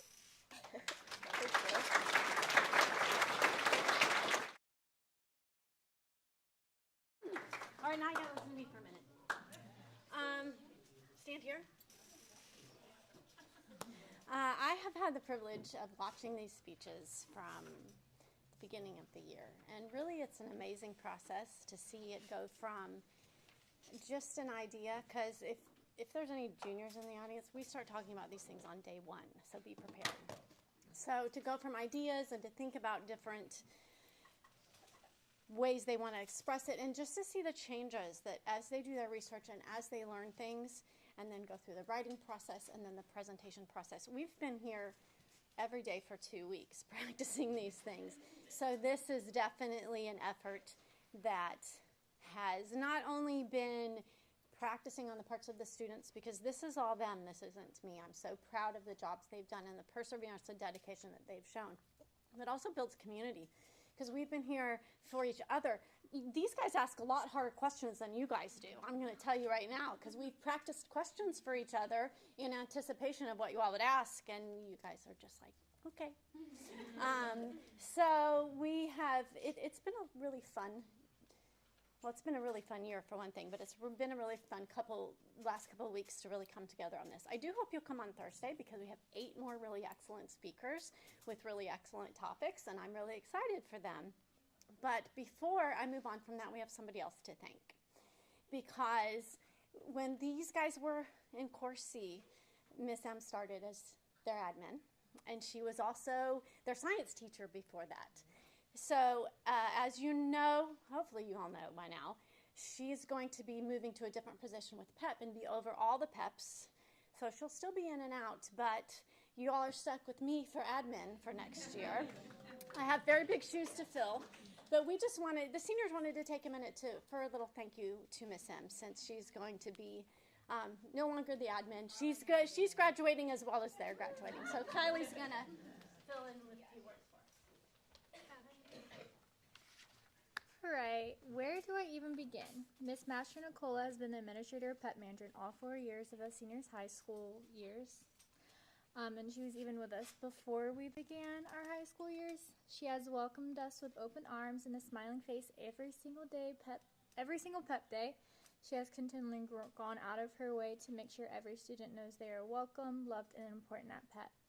I know from personal experiences with Miss M that not only was she there for academic advice, but she was also there to mentor and help through personal, non-academic related situations as well.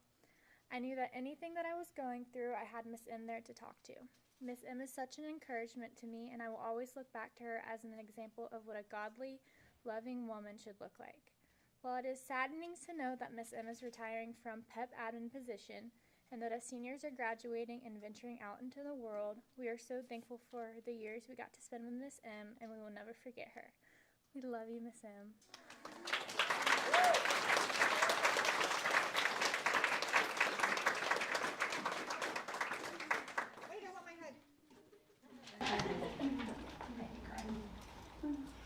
Oh, you're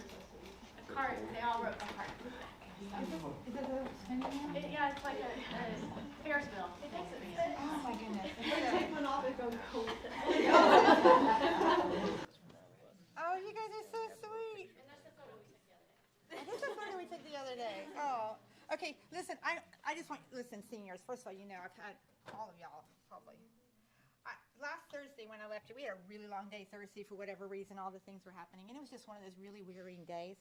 And I literally sent a couple of texts, just really hard. And then I'm like, but the seniors. And then I cried all the way home. I really did. I was just so tired. But I'm so, so proud of you guys. You cannot believe, just sitting back, I'm going to cry now thinking, the pride that pulls up just knowing what kind of adults you're about to be. I know you're all like, the senior thesis is over or you're fixing to get it. But I see the hard work. I know that Mrs. Towner has poured a lot into you, but you guys have had to do the work. And I see it. I want you to know I see all of you. And like Jake Tedder, come back and visit because we do want to see what's going on. And just please know that I really do love you all. So thank you. Y'all are so sweet.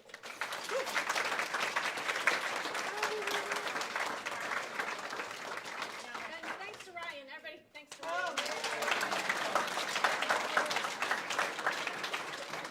So, do come back Thursday. If you're in my 11 o'clock class, you get to stay and help clean up.